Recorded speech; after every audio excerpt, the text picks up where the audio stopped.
got the fat ass. The only chance you have no chance. If you had a chance, you need to run lickety split. But you can't run because you're the fat ass.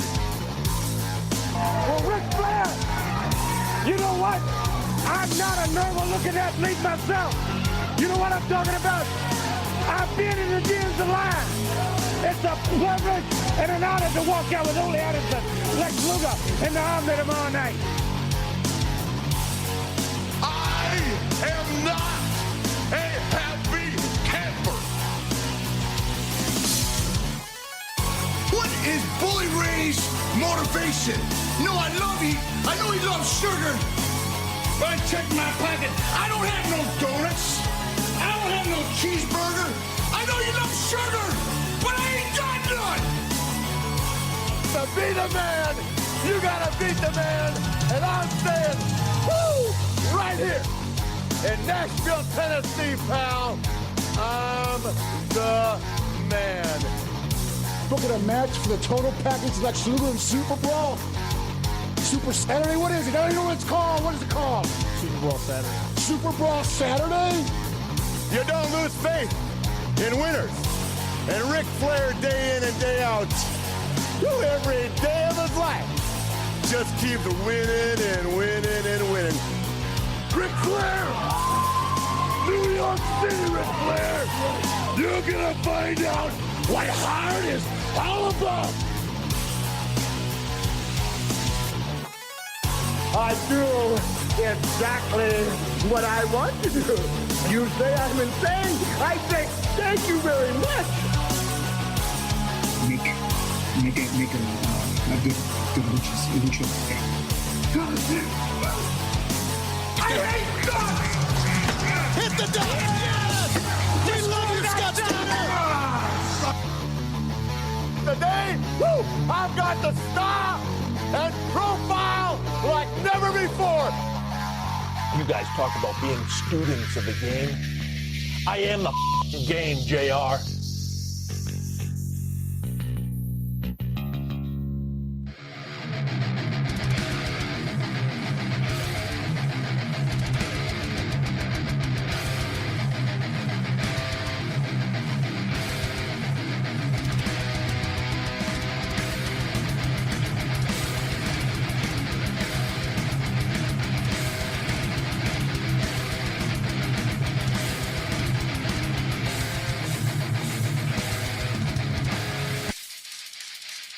All right, I'm not doing this again. Anyway, what is going on, everybody? It is Wednesday night, Dirt Sheet Dudes.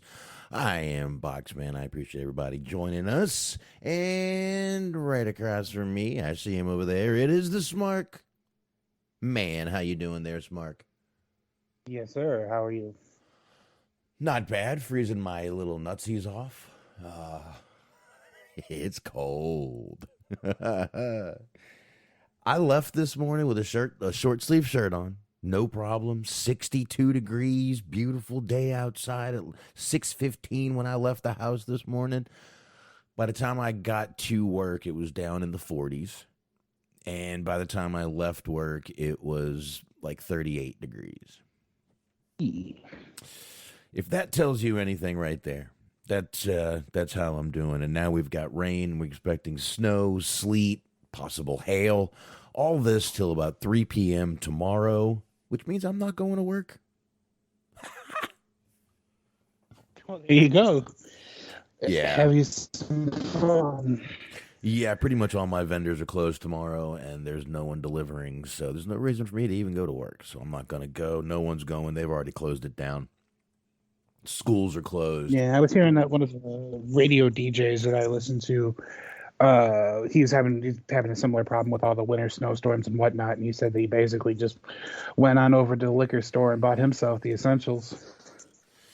Yeah, the wife didn't make it to the liquor store, but she made it to the grocery store and got me beer, so good enough, right? That's it. It's a good start. It is most definitely a good start. Anyway, you said you had the storm rolling through your area already, right? Not so much a storm. We're not going to be getting it to the same degree as a lot of other people are getting it, but there's going to be a lot of rain tomorrow. They're saying like maybe 3 inches or so of rain. Oh, all right. Are you freezing weather?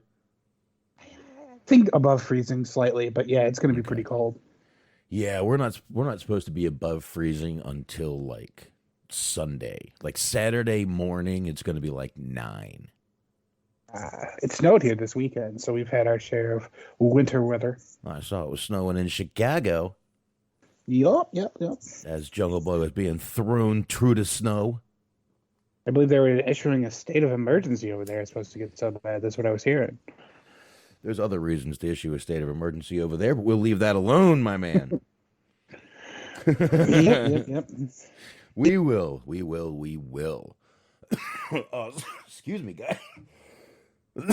Sorry about that. We've got a, excuse me, not a lot. Excuse me. We don't have a ton to get into tonight, but there actually is more news than I thought there was going to be.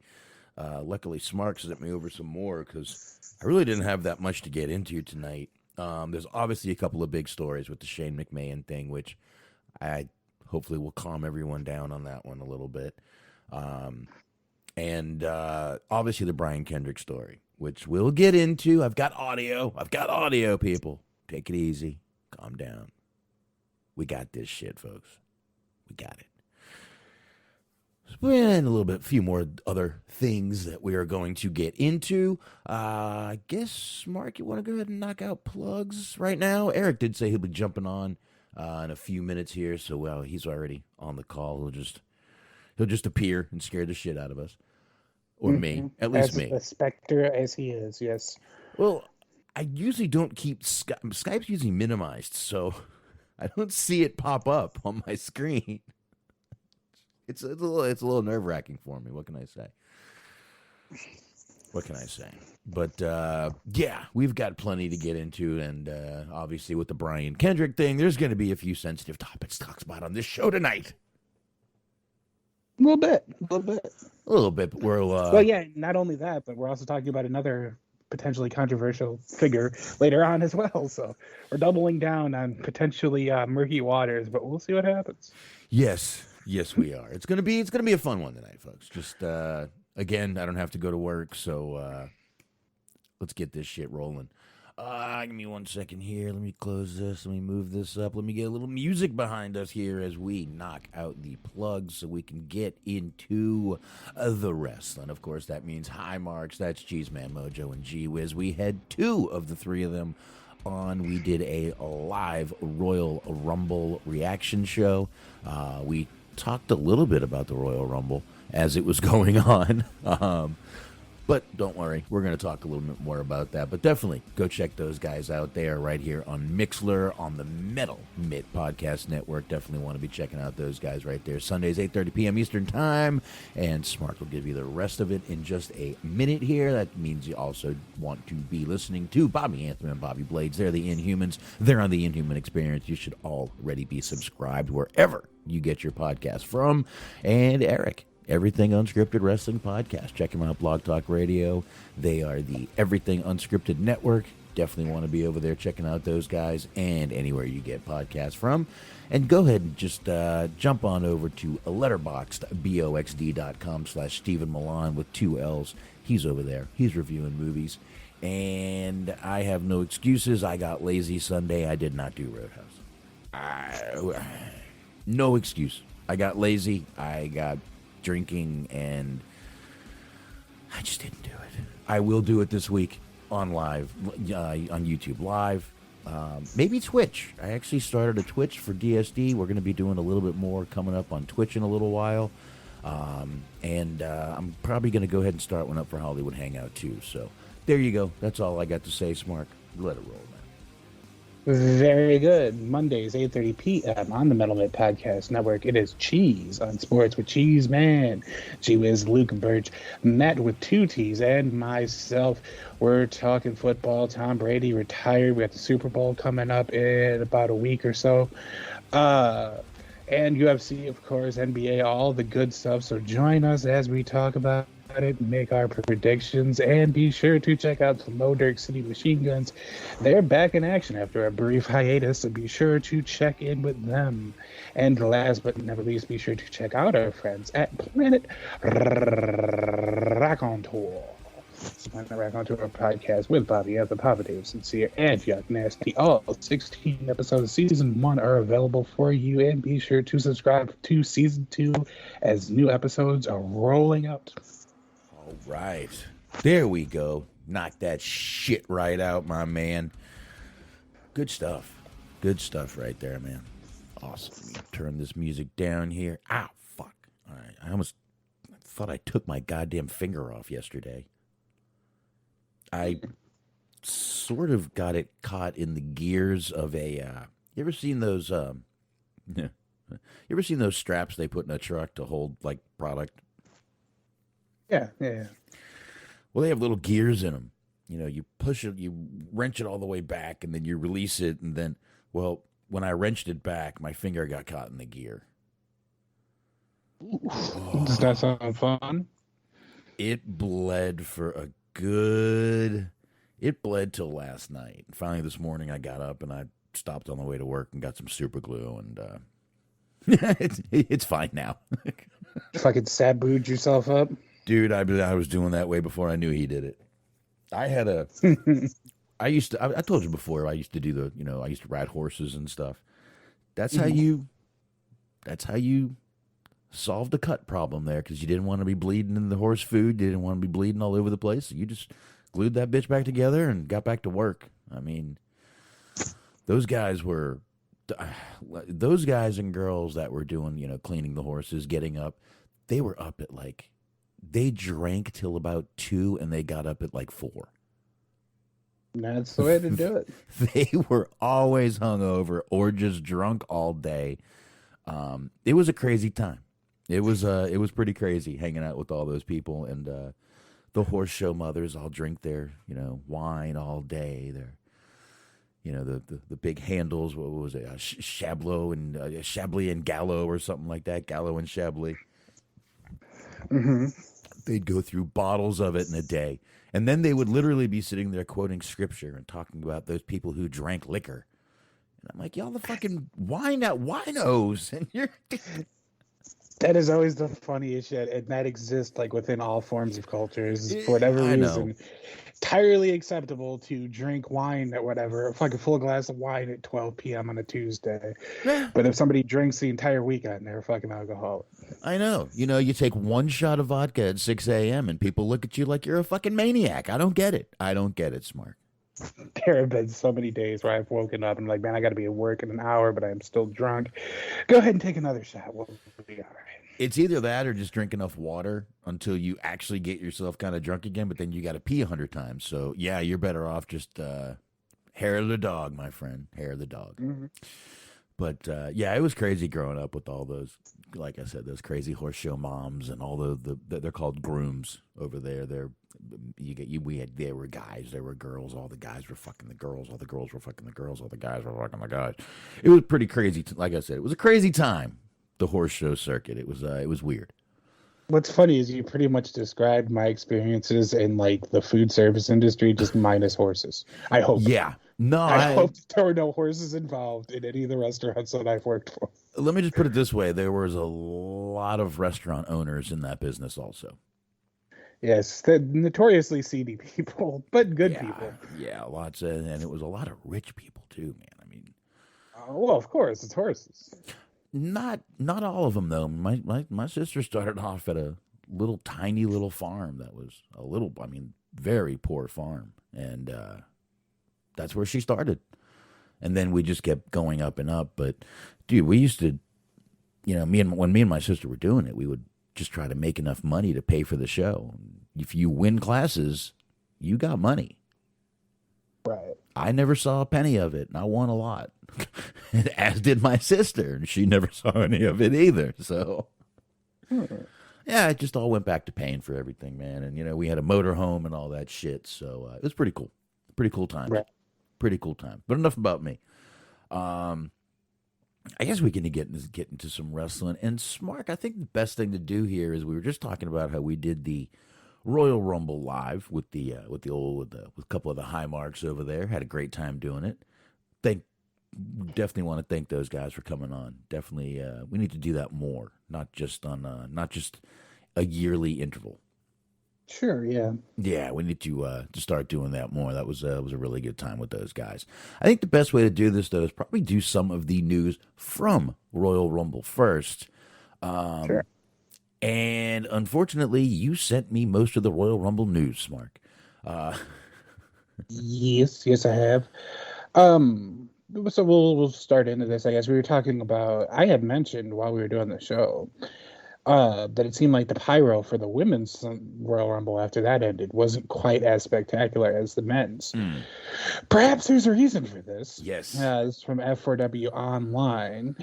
Fans had to be temporarily evacuated from the WrestleMania 38 after the WrestleMania 38 sign caught fire during tonight's Royal Rumble event. Of course, obviously, this was posted the day of, and the Royal Rumble was not tonight. After Ronda Rousey won the Women's Royal Rumble, she pointed to the sign, as one does, which emitted pyro. During the following match, Becky Lynch versus Doudrop, the sign had to be lowered, as fans from that area had to be evacuated. The situation was fixed by the end of the match, with the sign being lowered, extinguished, and raised once again. At the end of tonight's show, the men's Royal Rumble winner Brock Lesnar also pointed at the sign with pyro emitting from the sign. The crowd was evacuated prior to the pyro, with the logo catching fire again. So it happened twice. That's cool.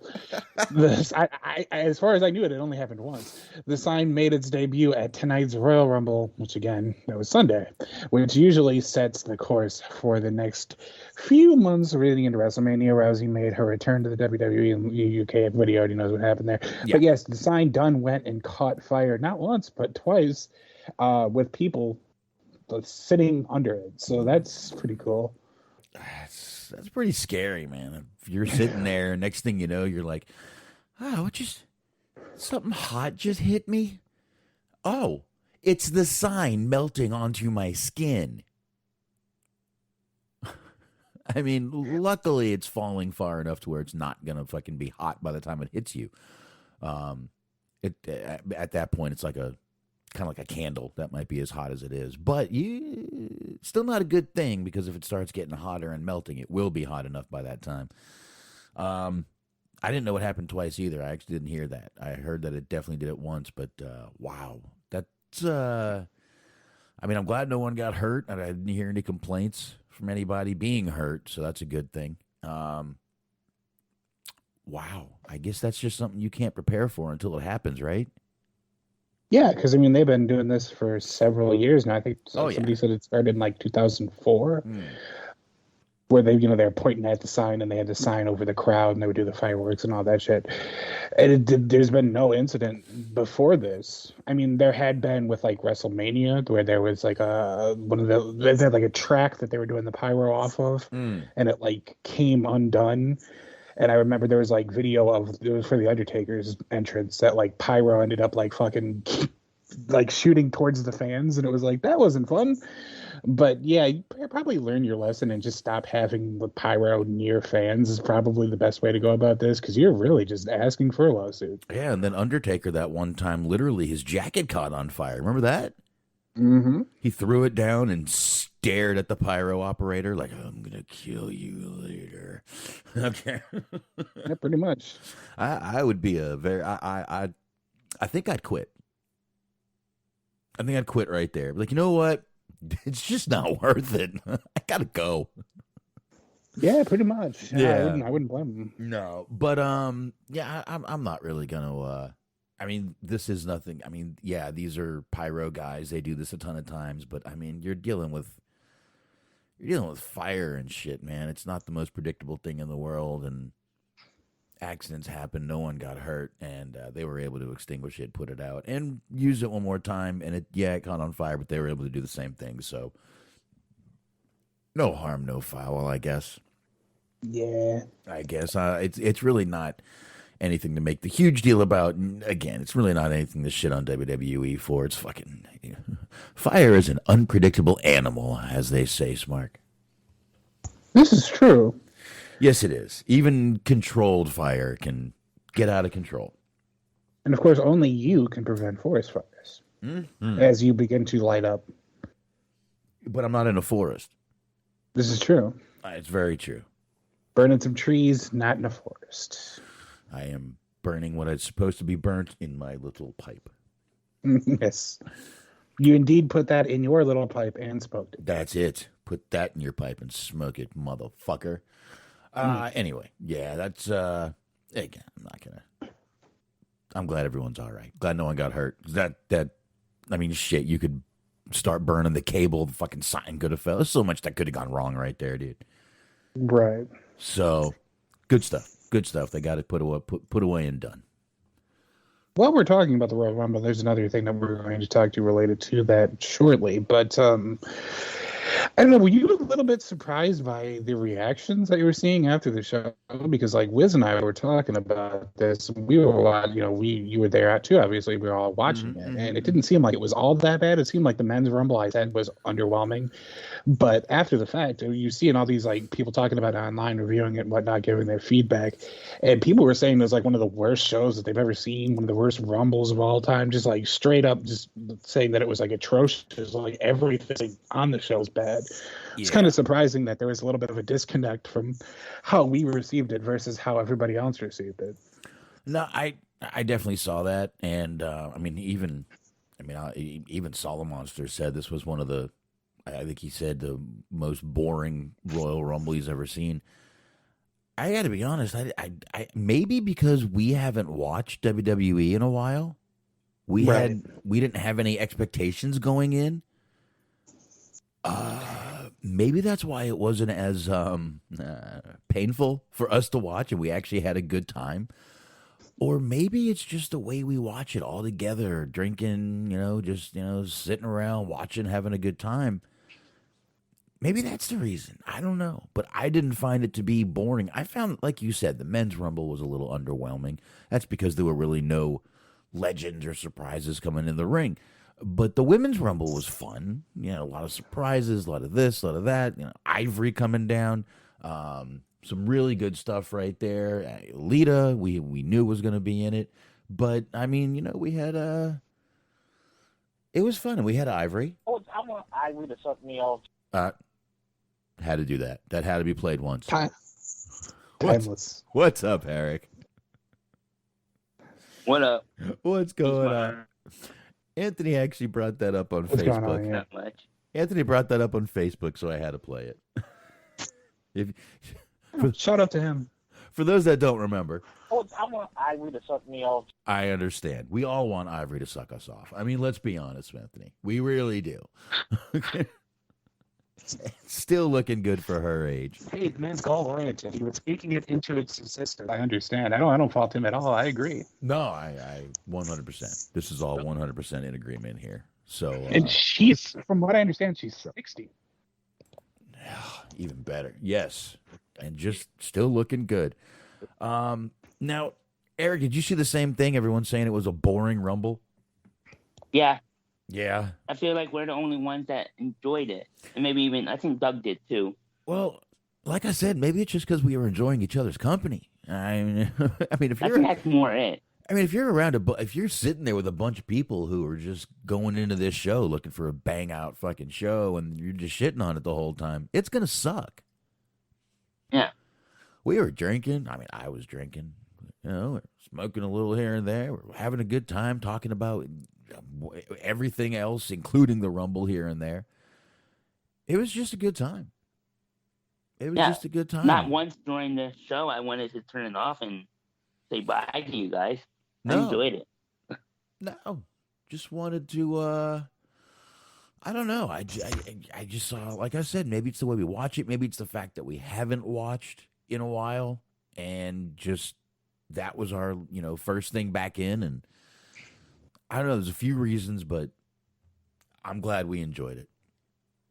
Yeah. Mm-hmm. I am. So, I mean, Mark, you seem like you were having a good time with us.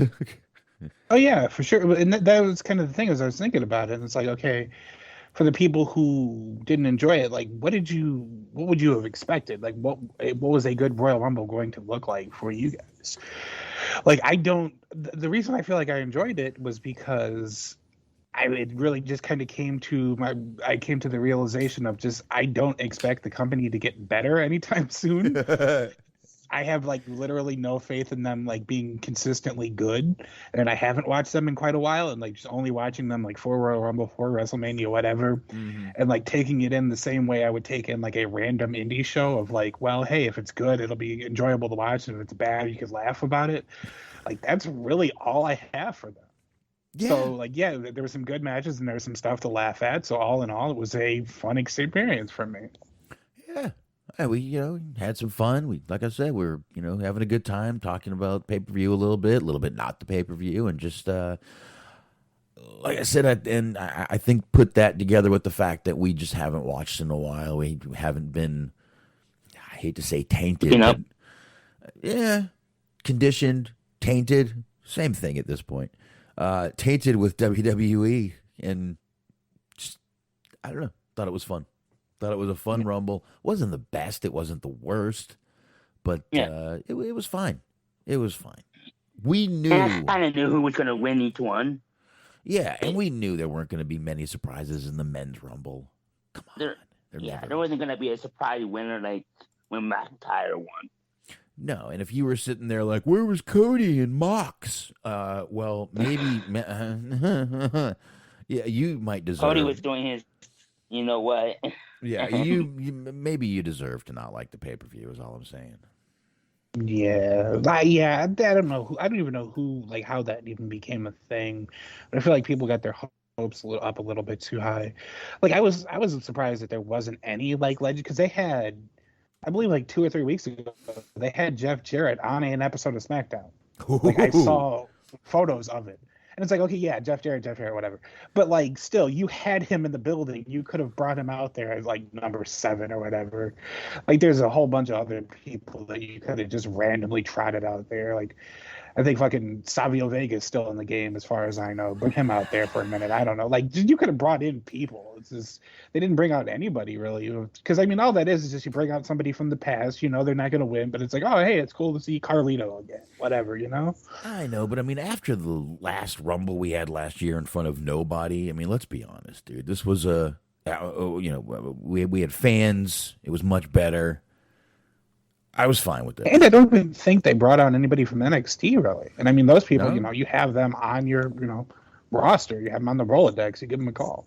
I was surprised that there was no Braun Breaker, at least. No, him? I mean, no, just not many surprises this year. So, I don't know. Man, what are you going to do? I mean, we're in the middle of fucking Omicron.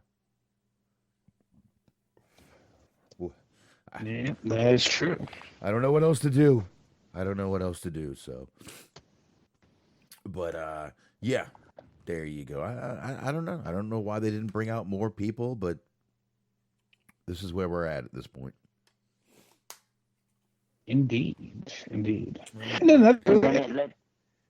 Sorry, Ron. I was going to say about the same thing. Oh, we'll get there. We'll get to the Shane thing.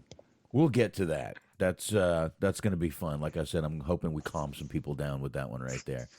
But Smart, you got a couple more on the Rumble here. Yeah. So one of the big things that we were talking about as it was going on, we were trying to figure out what exactly it was that happened.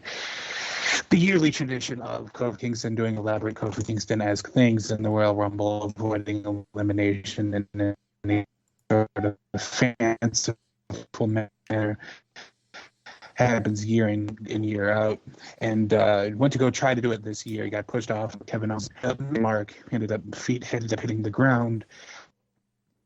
And we were trying to figure out if it was a botch, and whatever. And Kofi ended up talking up on, and I want to read the majority of it at the very least, because it's pretty interesting. He said, the past couple of days in social media, I've gotten a lot of, why would you think that was even possible, and why would you even try that?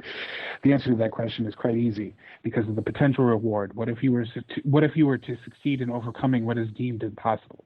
The sense of accomplishment felt when you beat the odds and brazenly defy the probabilities is purely ecstatic.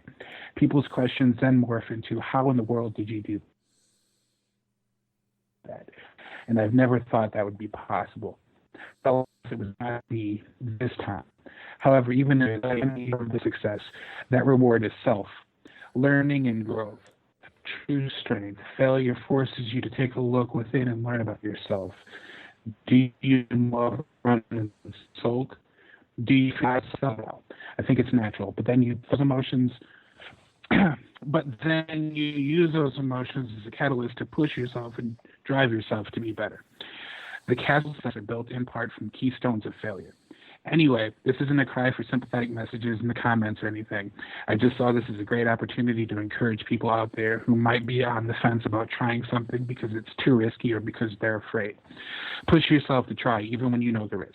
In my case, all the possible risks became a reality. Physical injury, the emotional weight of letting people down by literally falling short of delivering on their expectations, the risk of being laughed at and ridiculed for deciding to try the impossible. And still, if given another chance in choosing whether or not to make the attempt, I'd change nothing. No guts, no glory. No risk it, no biscuit. No pressure, no diamonds. You gotta bet it to get it. All the quotes. Many great rewards come to those who push the limits. Okay. I mean, we figured it was a botch because Kofi didn't get to do his usual spot. And I mean, let's be honest, pretty much all the big crazy moves in wrestling are, how do you think you were going to do that? And they do it or they don't. Kofi one year landed on a chair and skated across the whole fucking ring. Mm-hmm. I mean, how did he think he was going to do that? He was going to try. And if it worked, everything's good. not perfect. I mean, that's why. Yeah. That's why they. Do they practice it? I don't think they practice. No, they can before the match. You know, we always, every now and then, people get footage of them practicing stuff before. And, you know, take Shawn Michaels coming down on the zip line. Vince did that first. Mm-hmm. Because, oh, wow. Yes, Vince did that before Shawn Michaels. I could just see Vince going across there. Wee, pal. Especially in 96. Or was it 96? Yeah, 96. I think it was. But yeah, I could just, yeah, so they do get to practice some of the things. Even today, they still get to practice some of it. But, I mean, most of the stuff they do is you're either going to fucking land it or you're not. That's it. Yeah. I mean, the pretty much. I mean, the first time fucking Ricochet did a 450, I bet how'd you think you're gonna pull that off? I didn't know if I was.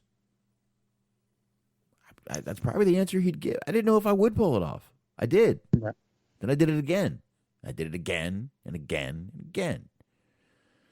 So I don't know. I mean, yeah, he's right. No guts, no glory. All the fucking no, all of it. All those sayings are correct, especially in the business, and we're used to seeing Kofi do something pretty crazy to not get eliminated, whether it's walking, like I said, walking across a chair, jumping across the ring, hell, even walking across biscuits if he had to. He would get back in the ring. I know he didn't do that. That was an exaggeration. Everyone calm down. Take it easy. But it's cancel culture out there, folks. Ask Brian Kendrick.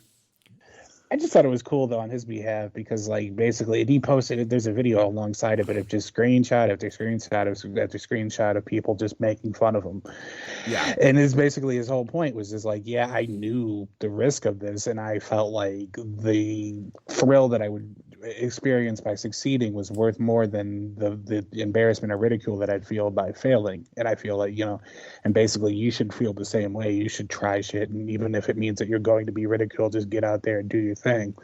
And it was just cool that he used that as actually a moment to inspire people instead of just being Twitter is so fucking toxic and you guys are such jerks and you never do anything. You just sit there on the internet out there. Yeah. But he's actually just hey, you try some shit too. Who knows? You might succeed as well. Yeah, and here's the thing. If he hit the move and did it right, it would have been the coolest thing in the world. The fact that, all right, he botched once in, how many years has he done this? 6, 7 years? 5 years? Yeah, quite a few. Yeah. Okay. He botched once. His record is pretty fucking good, if you ask me, because he's done some crazy shit.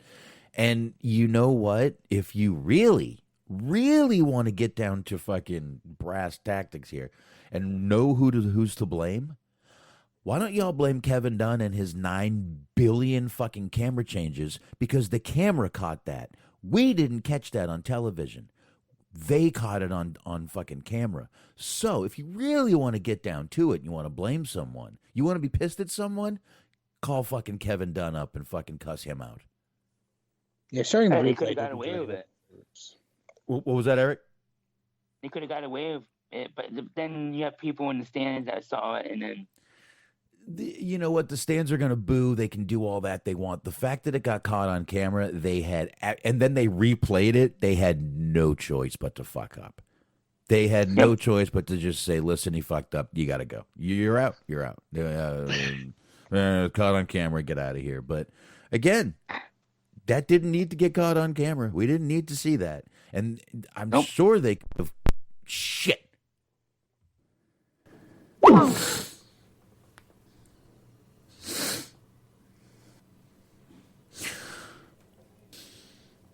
All right. Sorry here, folks. I don't know if you guys can hear me just yet, but I think you can.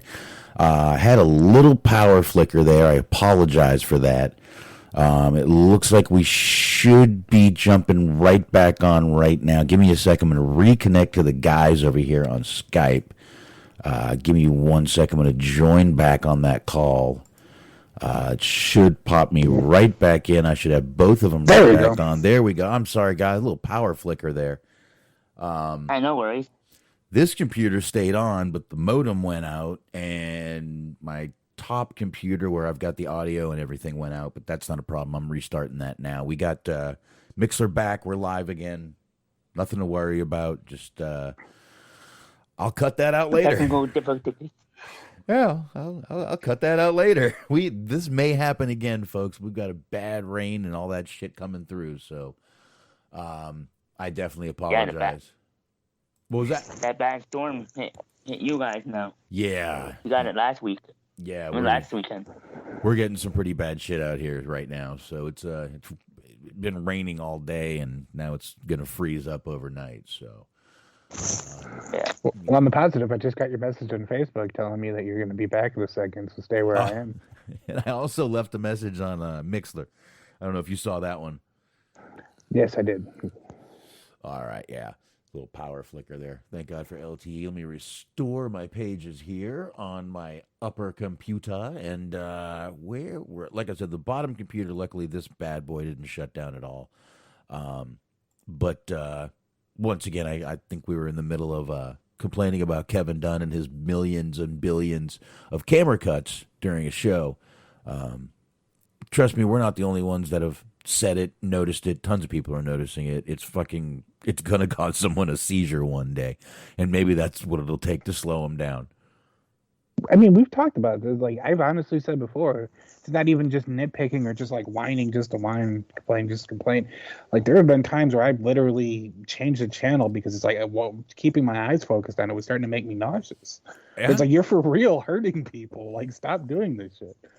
Yeah, it's getting pretty bad at this point. It really is. It's really just starting to be a pain in the ass at this point. And I don't know. I mean, he's not gonna stop. It's their new way of doing things. But listen, like I said, I mean, they could have the people in the front would have been the only people that really saw that if the camera didn't catch it, and you could have fudged that a little bit. But like I said, the camera caught it. There was nothing they could do but just count him as out and move on with the match. And I think it was only one of his foot, right? Or was it both feet? Oh no, both. No, they both touched. Oh, both feet touched. Oh yeah, because I think both of your feet have to touch. If one foot touched, they could have even gotten away with that for a little while. Yeah, because I remember the Shawn Michaels '95. Well, both of his feet touched too.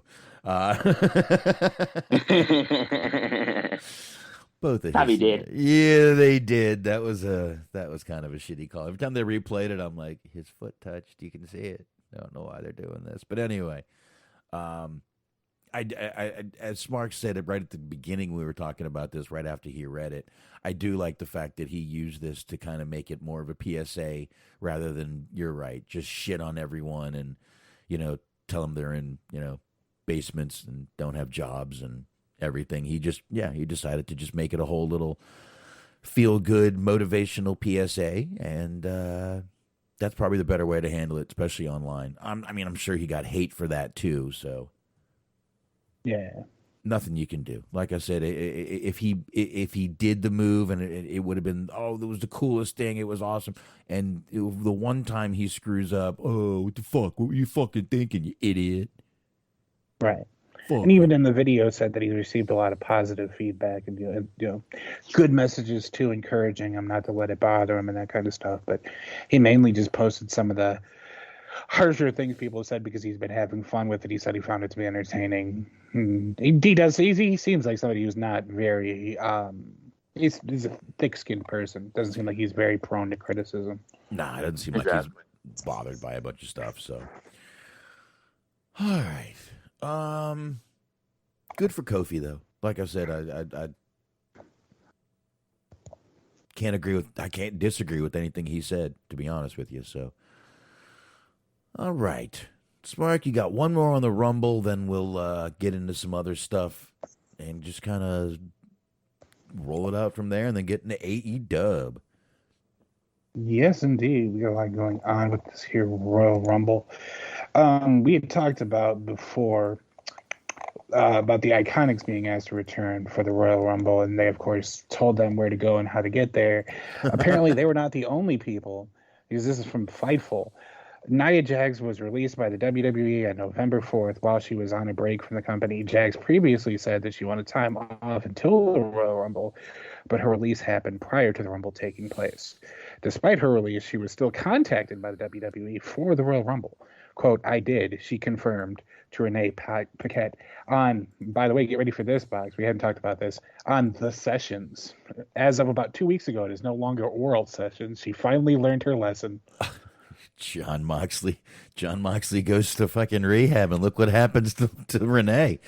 well, the funny part was like the first guest that she rolled out The Sessions and not the oral sessions was Kendra Lust, the porn star. So it's like, okay, you can't have porn people on your show and still call it oral sessions and not expect to get fucking peppered with jokes. And next week we're gonna have on Ron Jeremy. Live. Yeah, she's going to go to the fucking jail and talk to him. Oh, yeah, it was just a joke, everybody.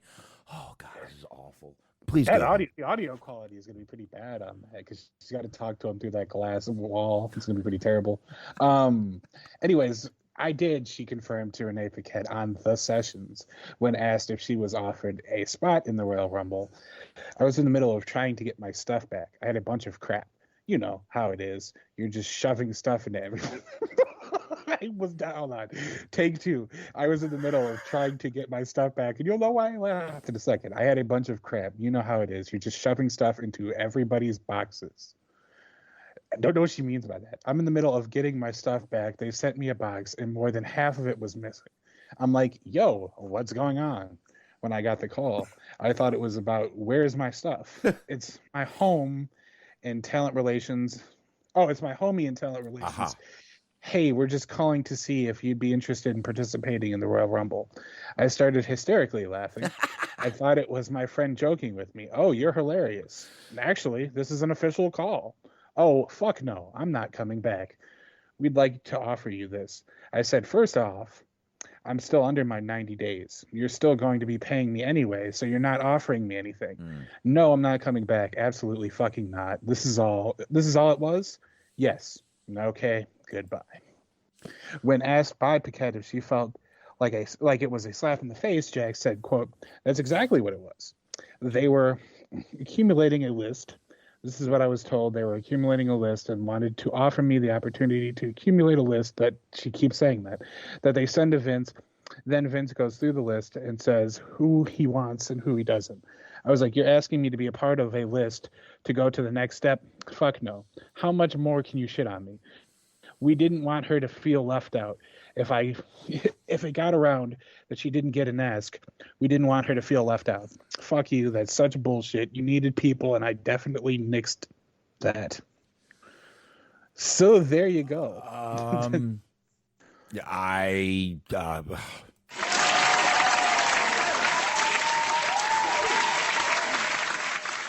Well said, well done. I mean, Look, I'm not a huge fan of Nia Jax, but every now and then, this company just needs to fucking hear no from people, and I'm glad she did this. And she's 100% right. You're paying me for 90 days, so what are you doing? You just offered me a little bonus? Fuck you. Keep paying me and screw yourself. You fired me. Yeah. What? You fired me, and then you want me back? It's not even a payday. It's a, hey, would you like to work an additional date? It's like, no, I'm still getting paid even if I don't. It's like, all right, I appreciate that spirit. Yeah, I mean, they probably offered her the fucking Hall of Fame, too. Like they did for Jeff Hardy.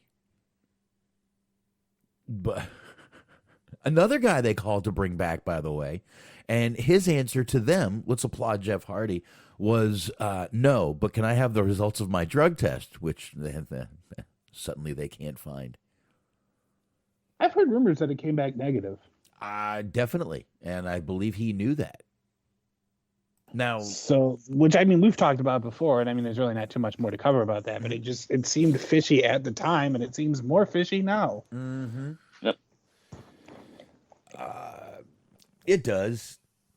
Sometimes I think WWE just looks for an excuse to get rid of people. I think they did jump the gun with Jeff Hardy. I think they were afraid of backlash. I think the fact that someone just said that he looked fucked up or, drunk or something, people immediately started rumors on the internet, which, I mean, we didn't. We immediately said, looked fine to me. Looks fine in each video he's watching. We've been kind of on Jeff Hardy's side this whole time. Yeah. It turns out, test was, rumors going around, test was negative, and he knew it would be. So, boy, I would shut my goddamn mouth. I would tell them to go fuck themselves. I would call my lawyer and say, have you ever heard of a wrongful termination lawsuit? Right.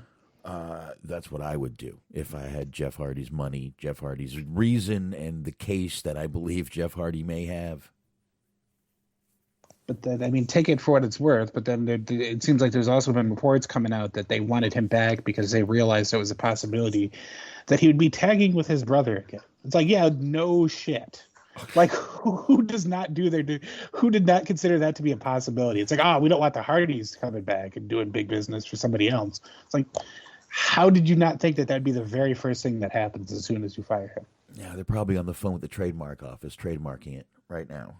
WWE. Oh, call the trademark office now. I want everything. Hardy boys, Hardy boys, Hardy boys. So be looking out for the Hardy men to be showing up on AEW soon. You even get the Hardy boink. The Hardy boink. Hardy Bros. Yeah, that too. Hardy meal. I want you to tag that one also. Mm-hmm. just for shits and giggles, let's go ahead and copyright Carl Jr.'s boys. There you go. There Hardy you go. Buck. All right, another one. See, because on the West Coast, it's called Hart Carl's Jr. Yeah, we had them here. They closed up quick. I never was a big Hardys fan. Well, we had the Carl's Jr. here. They all closed up really quick. In and out, like fucking took them out in 2 weeks. Wow.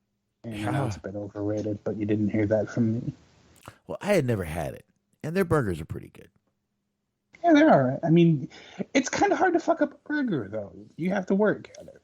I know, but theirs doesn't taste like fried grease. This is true. You can actually taste a little bit of meat in their grease. But anyway, forget the fast food. That sounds like a bad slogan for like a McDonald's.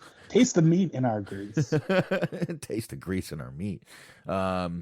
Because that's pretty much all you taste when you eat like a quarter pounder. It's like, oh, this is so juicy. Oh, wait, that's grease dripping down my face. That's not juice. But anyway, Nia Jax, I totally agree with everything she did, everything she said. She's right to do what she did. I mean, and I agree with Renee's question here. Did it feel like a slap in the face? I think absolutely it should feel like a slap in the face. And all these people they're calling back, all of them should feel kind of like this is like a slap in the face to them. I mean, Mickie James especially, Sarah Logan. I guess she just wanted to come back and see Liv. There was some video of her and Liv, hugging and just it was a pretty cool little moment. But I don't know, man. A couple of people said no, and there was even a report that they were interested in bringing back Lana. It's like, well, why did you fire these people? Did you not realize that you have a pay-per-view called the Royal Rumble? You've had it for a little while. This isn't your first year doing this. See, well, with Mickey, I think the situation is just that she's expressed before wanting to go back, wanting to have like one last run there, whatever she wants to work with Charlotte. And like, okay, not that she is ancient by any means, but for them, for the WWE, that they're putting in all these new edicts that you have to be a certain age and that you can't be older than this and older than that. Like, who knows if, I think her line of thinking was, who knows if she'll ever get that opportunity again? Because they're limiting their criteria more and more every day. So I think like maybe that was just an opportunity for her to have a last hurrah, if that's indeed what it is. And then with like this Sarah Logan situation, I believe that the Viking Raiders are still employed there. Oh, that's right. So I think that's more of a, like letting them use your pool situation. Oh, you're right. I forgot about that. You're right about that. Mickey James also could have been thinking, well, this time I've got them by the balls. Which is why she was able to use her hardcore country song, which is why she was able to come down with a title, and they even called her the Impact Knockout Champion when she came to the ring. So maybe this time she felt she had them in a little bit of a tight spot. And, maybe that gave her just a little bit of control, and maybe that was why she came back for a little while. Maybe. Yeah, it could be. But let's face it. Especially as far as the women's division is concerned, WWE kind of did more to help them than that partnership they had with AEW. Yeah. I mean, trust me, Impact's not going to get a fucking ratings boost because of this, but I don't know, man. WWE did more for Impact in 20 seconds than AEW did for him in a year. Pretty much. Yeah. And that's fucking sad because WWE is not known as the company to put over other companies. Because, they put their champion on their platform instead of AEW being like, we're putting our champion on your platform, and he's going to beat all your roster members. Yeah, and we're going to take your belt, and it's going to go to someone else on our roster. And no one's going to care when he's on your roster. Matter of fact, you're going to lose viewers when he's on your roster. Just want to let you know that. But it's going to be good for us. We're going to gain. It's fine. Fucking one-sided deal. I'm telling you, Impact must have felt so screwed by that deal. If they didn't, they deserved it. Pretty much. A lot of deserving going on tonight. A lot of deserving. Exactly. Kind of get what you ask for. Even in this Nia Jax story, WWE's kind of getting what they, kind of what comes around goes around a little bit. Mm-hmm. Good for the goose is good for the gander, they say. Indeed, they do. I think my dad used to say that. Anyway.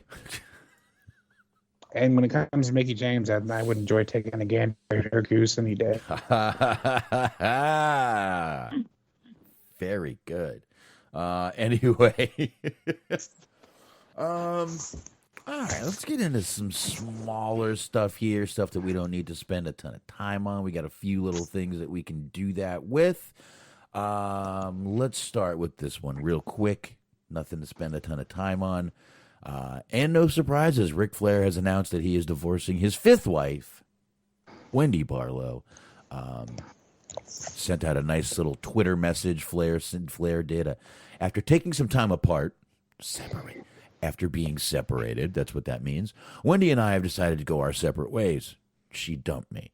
Please respect our privacy and our families during this time. Don't ask me questions.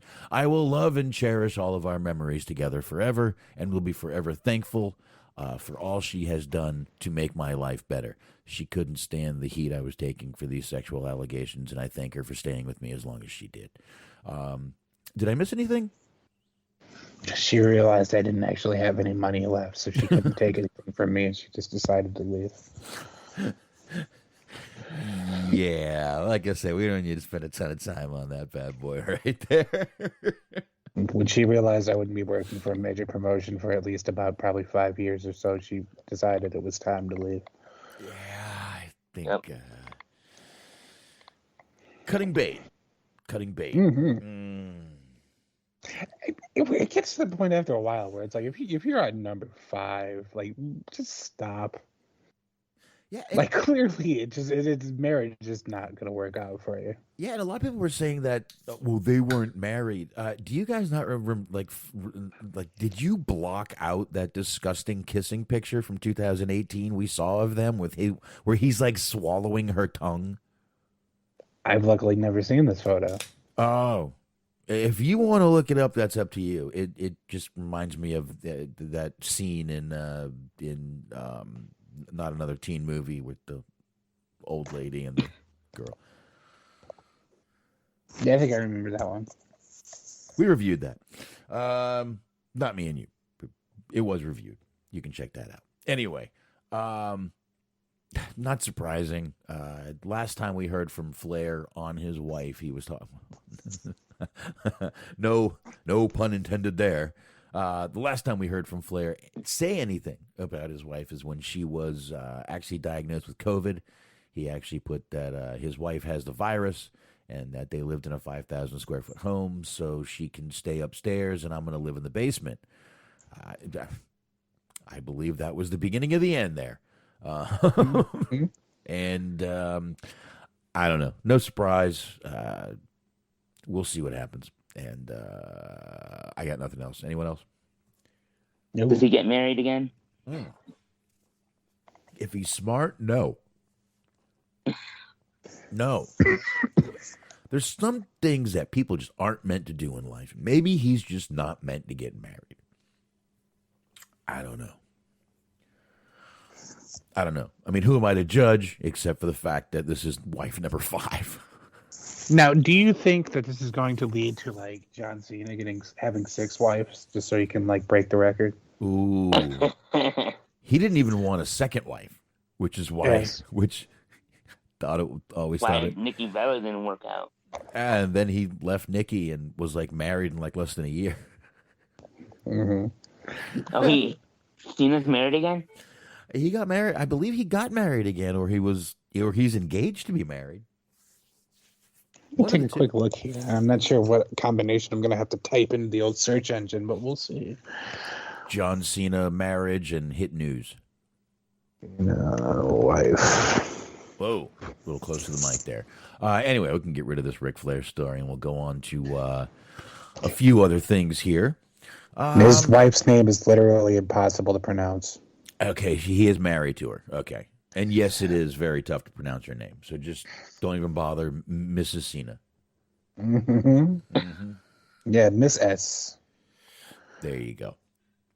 Not a bad looking girl, though. I'm posting link in here in the Mixer chat. No, not really. Not really bad at all. But yeah, go ahead. Let me get into this because this is a little bit of reading. I know Smart just did a little bit of reading. I'm going to have to do the same thing here.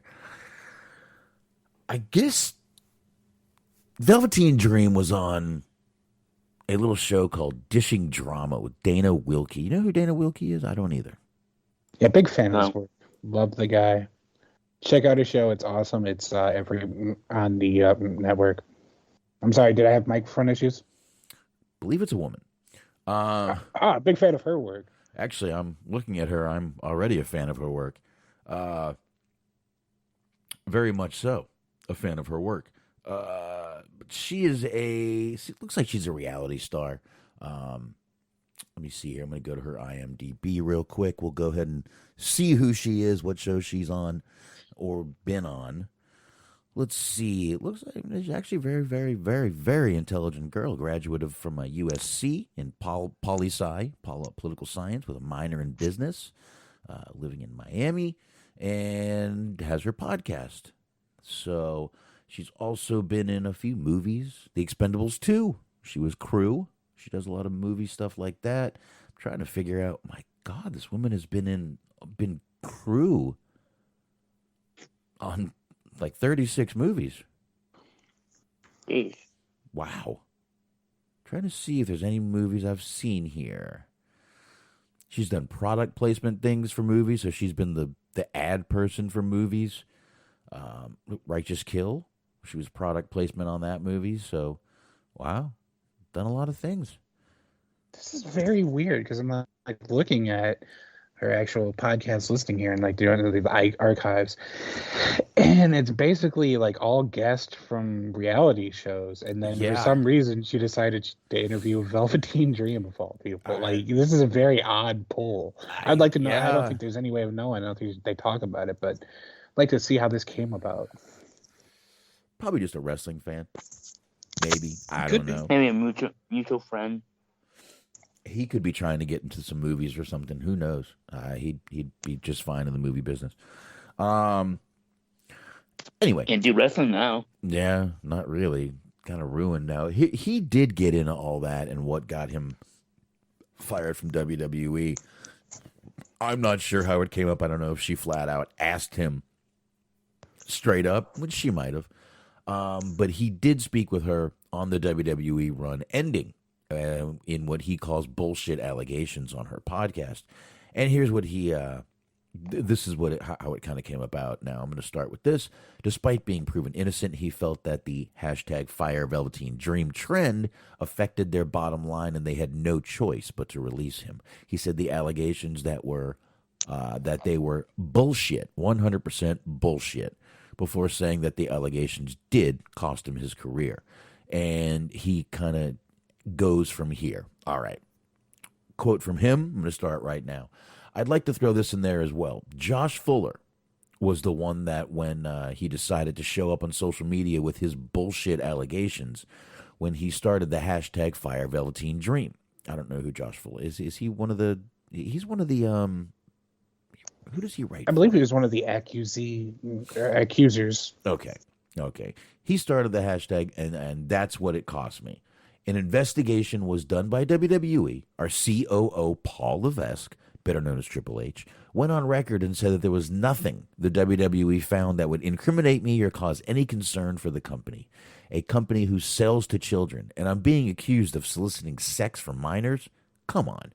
WWE found nothing. They even tried to put me back in a program with one of their top stars, and then after the Fire Velveteen Dream hashtag blew up, they were doing the digital audience, and someone showed up in their place instead of a person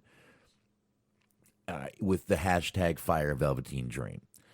He continued, WWE gave me time trying to distance me from the travesty of it all. And then when they brought me back on a smaller scale to work with one of their mid-card guys, I got a couple of months out of that, but the hashtag Fire Velveteen Dream was still trending. Every time I went on TV, it would begin to trend. WWE, in the middle of cancel culture, found itself at a loss. Money talks, and they have shareholders. He's got a point. Even if they found me to be innocent now, I'm affecting the bottom line, at least the bottom line they have with me. The money they can make with me, the way they can utilize me on TV, that's what it cost. It cost me my career. It cost me a chance to not only continue a dream, but almost have guaranteed support from my family. It was horrible. As soon as I got fired, the air cleared. Everyone deleted their messages. Everyone deleted their vlogs. No one had a nasty, rude, hateful message to send anymore. It all stopped. It was as if the job got done and now we can all live our lives. Except the guy playing Velveteen Dream. Me. I actually think he's being very professional about this. Now, he got a little bit off his chest in the beginning there, and then bottom paragraph here, he definitely was professional, understands why they did it, and he's right. That's probably one of the, if not the main reason, one of the main reasons he would be affecting the bottom line every time he jumped on TV. This is trending, and you're right. If they can't market you, they can't use you. Especially when you are a merch seller. If you lose that, they got no fucking, you're used. Spit you out. Time to spit you out. It's done. You're over. So I do think at least he, does see the point on why they had to do it. And I understand why he's pissed. Because we said before none of this passed the smell test, and he's right, a lot of it. No one has said a word since until he tried to get booked on an indie show. And then, once again, Fire Velveteen Dream started, and the guy did it. It's going to take someone who doesn't mind taking the shit to get him back in the business? Yeah, he's gonna have to go somewhere if he indeed wants to get back in. He's gonna have to go somewhere like Mexico or Japan, where they just kind of their politics aren't American politics, and they kind of don't care. Right. Because like he's not going to just be able to magically show up in AEW. The same shit's going to happen, and that's kind of the thing. Is like we talked about it before when we were talking about it, and I think it may have even cost us a couple of like regular listeners, but seemed kind of fishy. Just didn't seem like the numbers completely added up. There's something about it that just seemed a little bit odd, and like whether you think he did it or not, the fact remains that it is a certifiable fact and not an opinion or any kind of conjecture. He was not found guilty of anything. He was not charged with anything. Nope. So as far as things go, whether he is or isn't, he is at least proven to be innocent. Like you might think he actually did something, but he was never found guilty of anything. So by the law of the land, innocent until proven guilty, he hasn't been found guilty of anything. So he has a clean record. This is kind of similar to the whole Enzo situation, where it was like, he never got charged with anything either. But I think with him, it was more of, he had like character issues and shit, and he probably was going to get fired anyway. With Dream, if indeed what happened as he reports it to be true is true, he essentially didn't do anything, and he was on the verge of becoming like a breakthrough star. Like he was going to be a huge star for them. He was like almost kind of their answer to MJF in a way. Because he was a young guy and he had this like sort of boundless charisma and he had this real cool character that everybody got behind, and it seemed like he was destined to be like a very big star even on the main roster. It's always hard to predict that, but it seemed like that was the trajectory for him at the time. And then this stuff comes out, these allegations come out, and then I can only imagine if he is indeed telling the truth 100%, if he indeed didn't do anything and he's still being made, essentially found guilty by the court of public opinion and driven out of his industry. Like, imagine how shitty that has to be. Where it's just like you keep saying you're innocent and you haven't even been found guilty of anything, and people just refuse to believe you. Well, imagine being found completely innocent and then having all these people put this hashtag out, and like he says, this was guaranteed money for my family. This was, this was a living. This was a steady check, and people just took that away. That's what no one thinks about, the consequences. They just want to get their fucking hashtag out there, get their job done, and they were done. Like you said, no one had a bad word to say after it was done. Like everything. All right, job done. We did our job, and now it's over. No, you fucked a family out of money, but you don't give a shit about that. You got your little hashtag out there and got your job done, and to me, it sounds like you fucking made up a story, and in my opinion, you should go to jail, but that's just me. Right. Well, yeah, I mean, It's even similar like, to... go ahead, sorry. Go ahead. Sorry. I was going to say it was a similar situation in NFL with Deshaun Watson. He hasn't been found guilty yet either. Smart, you know more about this than me. Yeah, that's still kind of ongoing, I guess. It's been a whole thing. He hasn't played in a while, and he was like a regular starting quarterback. He's one of the top quarterbacks, so he hasn't played. I don't think he's played at all like the last season that just happened. So it's been a whole situation. But with Dream, it just seemed like nobody was ever really willing to or wanting to go to the police with it. So like that's a whole thing. And it seemed like even if he did end up doing something, it seemed like they didn't want legal justice. They wanted him to lose his job. Right. And it's like you have to go through the proper channels. Like you have to, if they find him guilty legally of doing what he did, that you're accusing him of doing at least, he's going to be fired. You needn't worry. You know what I mean? Like just pursue the proper channels. And if he had actually been found guilty of any wrongdoing, then the rest would have taken care of itself. Like it just seemed like it was more of a lynch mob than an actual like seeking of justice. Yeah, especially with the fact that no one went to the police. No one went to the and the only air quote proof they had was a 3 second clip that could have been clipped out of anything. Well, it was him asking what school they went to, which could very well apply to what wrestling school you're going to. Dude, I swear. I mean, yeah, exactly. It could have been what? Wrestling school. It could have been this. College is a school. Do you know what a, junior or sophomore in college? 18, 19, 20, 21? I mean, you can be 18 in high school, too. But I mean, that's a whole different issue. But just, what school can apply to a plethora of different things? It just, and I mean, I'm not defending the guy. Listen, if he did what he's accused of, I think there would have been a trail of it. I think he gave his phone to he basically gave WWE his phone. Here, look at my phone. Take it. Do what you need to do. You can't hide anything anymore. Exactly. But I will say WWE. Everybody's guilty now. But Nobody's WWE innocent until proven guilty anymore. No, they're not. But WWE also doesn't have the power to subpoena the Apple or whoever is, if he has an Android, whoever it is, to get records that he could have deleted. WWE can't go back and do that. They don't have the subpoena rights. Depending on who investigated it, I don't know how they investigated it. I don't know how WWE would go about investigating this. I would assume they would just hire a private investigator. Would assume. Yeah. Because the police were never involved that I know of. And like at the time, we were kind of debating whether or not they did a thorough investigation or not. But I feel like as time has gone by, we've learned a valuable lesson that they care way more about their bottom line than they do any one individual person in their company. Right. So like they're not going to risk losing a lot of money and having a lot of ill will and bad press at the risk of keeping somebody on just because they want to use them more. Right. And they kept him on, and they said that they didn't find any wrongdoing from their records, their investigation.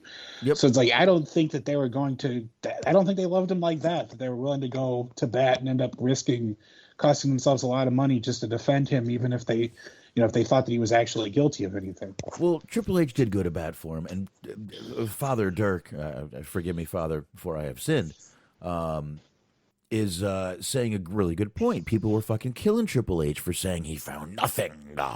Because, oh my God, how can you find nothing? Well, because there was nothing there. And it was right after that, every time Velveteen Dream got on television, the hashtag came out. And yet, it fucked the guy. But once again, we're in this time where if you start a hashtag and you get enough people to jump on your fucking train and get it to trend, which I got a feeling there's a way to get online and really boost that shit, but that's just me. You're fucked. You're fucked. Doesn't matter. Innocent, guilty, they don't care. They don't care if you're innocent, if you're guilty. They think you did it. These people are your... it's strange. It's like what's trending now is judge, jury, and executioner. Mm-hmm. It's scary times, man. And we're going to get into more That's scary what the public is now.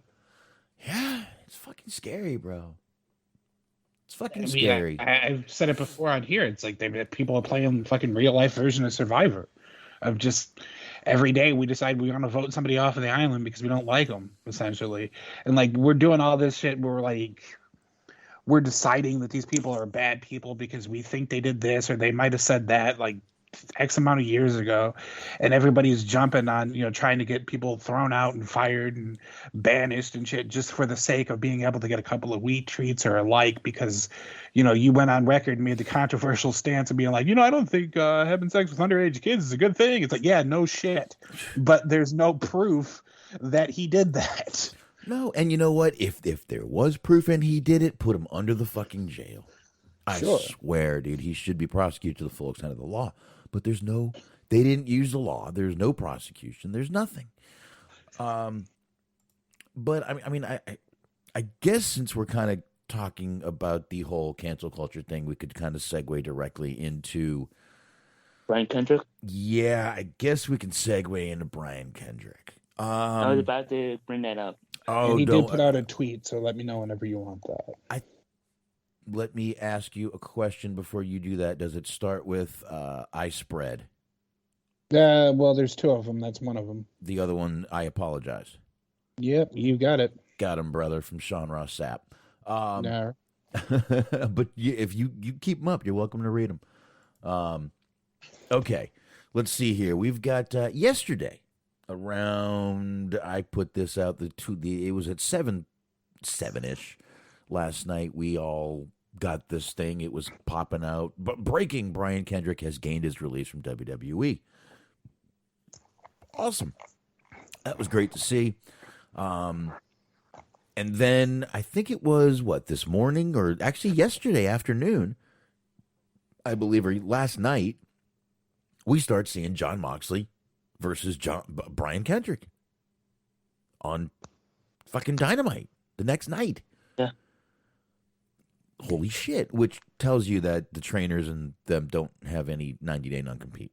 Even granted your release, you would still have a non-compete under a talent contract.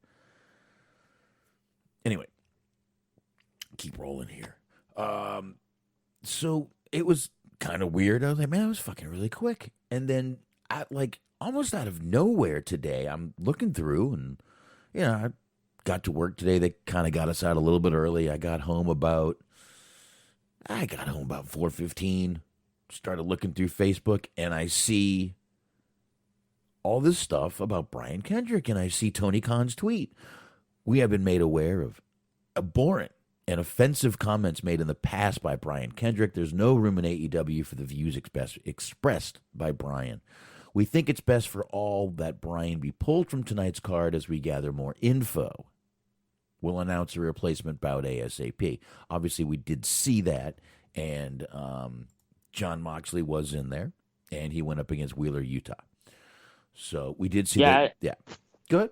I didn't know about the Brian Kendrick tweets until I saw it after the match. I said, wait, I thought it was going to be Brian Kendrick. It's like, were they just fooling us or something? Or I was that same situation because I had been out all day.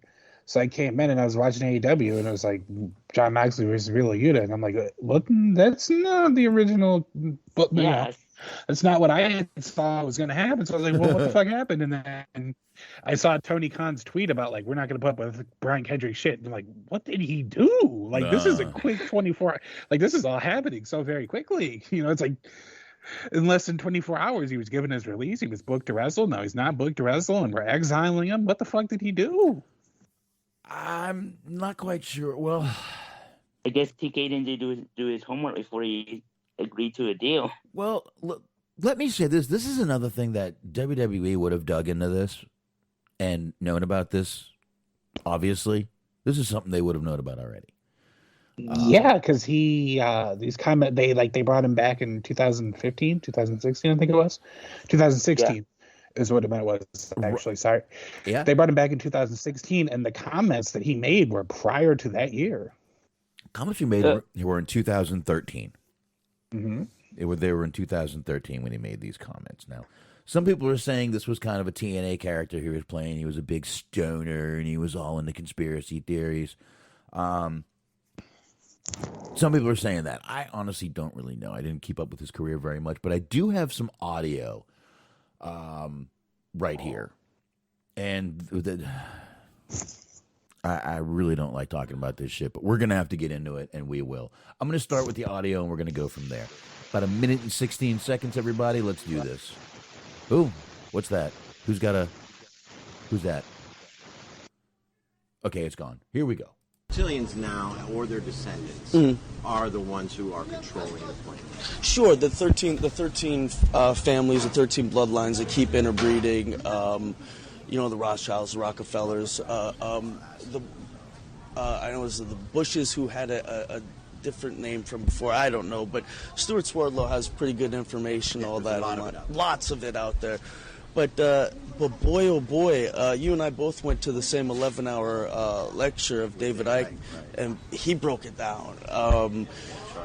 It's all there. There's the connections between the Zionists, Illuminati, the destruction of the world, even with the Jewish medics already being flown to Haiti within minutes after the earthquake, prepared, ready to go.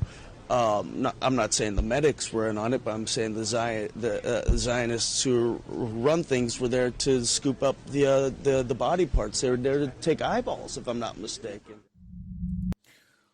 Okay, so what he's talking about here, obviously, is Illuminati, the families that supposedly run the country, the Rothschilds, the Rockefellers. There's some truth to that. There's some truth to that part, I believe. But he's getting into Illuminati, and I believe this goes into some reptilian things. This is a little Alex Jones-ish right here. A little. And again, I take Alex Jones' comedy. I just want everyone to flat out know that right now. He, to me, is a comedian. And he's actually said he's a comedian before. And an entertainer. So, but that's really not some of the clips. That's one of the clips of him right here. There's a few more. And there's a few things that he has said that were pretty bad. I'm going to go ahead and play the other clip. It's only like 30-some seconds long. Let me make sure it's going to play. Oh, I need to refresh it because it was a restore. Give me 1 sec here, guys. Let me refresh this bad boy. All right, it's refreshing right now. Just give me a second here. Here we go. Let me get some volumes. Let me rewind this for you guys. There we go. So how do you have no atmosphere or stars? I think it was definitely done on Kubrick's set. Okay, he's talking right now about the moon landing being done on Stanley Kubrick's set. This one has been, I mean, how many times has this one been talked about, guys? Have you heard this before? Either of you? I think so, maybe. Okay, so there's tons of people who believe the moon landing didn't happen.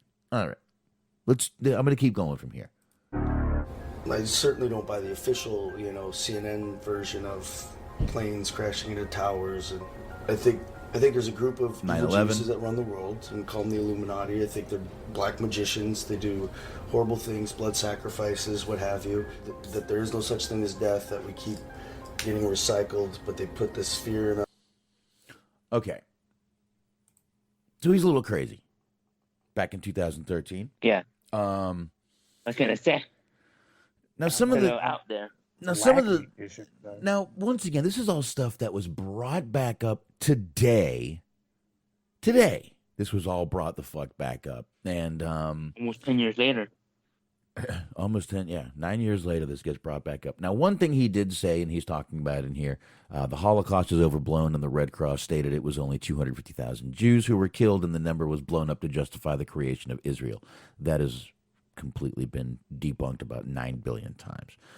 Gas chambers were for delousing, and some evidence suggests that allies mocked up death camps to expend the lie. It's been debunked about 20,000 times. The Russians killed 10 million Catholics during the same period, and they didn't receive a country for their loss. Okay. That one I really don't fucking know about, to be honest with you. So he has said some definite things. Now, I'm not big on this cancel culture thing. I get it. People say offensive things sometimes. And I hate to say this, but I'm a bit of a free speech absolutist. Things do offend people. You are allowed to say whatever you want. There are consequences for saying what you said. But from 2013, has this guy made any waves since this? Yep. No. This is the first time I've heard Brian Kendrick in a long time. Yeah, and people do change their views. People do change their mind. People do get older. Wiser. People, more mature. Life experiences. People do change their mind, and maybe he did. I don't know. But this kind of goes, this can really tie into, if you guys want to go with something that's recent, what Whoopi Goldberg said. You guys both know about that? I actually don't, to be honest. Whoopi Goldberg from The View said that the Holocaust was not about race. Hitler did want to exterminate the Jewish race. Mm-hmm. So she was suspended for 2 weeks, and she's pissed about it. A lot of people are pissed about it. But let's face it, I mean, we're really going into a double standard thing here when it comes to things like that, when it comes to cancel culture, because we seem to have rules for one side and different rules for the other side. And I don't want to be political here, but it does seem like there is a stricter set of rules on conservatives.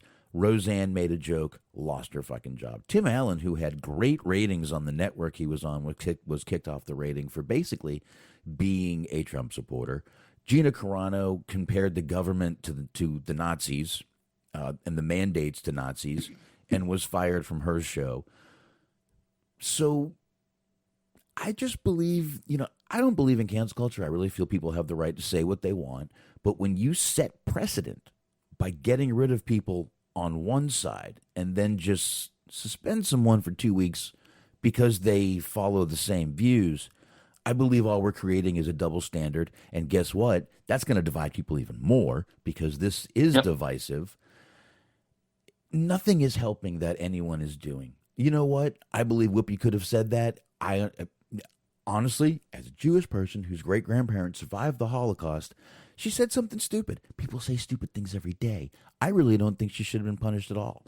But again, when you set precedent with other people, and it's, you're setting your rules, Hollywood rules, and it just seems we have different things going on. Now, I'm not saying it's the same thing as the Brian Kendrick thing, but even fucking wackadoos are allowed to be fucking wackadoos and say what they want. Yeah. But again, I do know there's consequences. I'm not denying that. So anyway, you guys go ahead. I just wanted to get that out with the whole double standard thing. And I believe it is keeping this country more divided. The fact that that both sides can definitely see the double standard. No one's fucking blind to it. But the media will push it as it's evil one side or evil this side, and I'm obviously not. I'm not picking out one news source or the other. I'm saying the mainstream media will make one side evil or the other side evil. And again, I'm not picking sides. I'm saying it's every media source out there. Yeah, and that's why I stopped listening to watching news. Yeah, but I mean, I got sick of it. You can't get away from it. You really can't get away from it. Anyone you follow, they share news sources. It's this, it's that. I do follow probably way too much political stuff, but I mean, my kids are young. Their political stuff, unfortunately, is my kids' future. Yeah.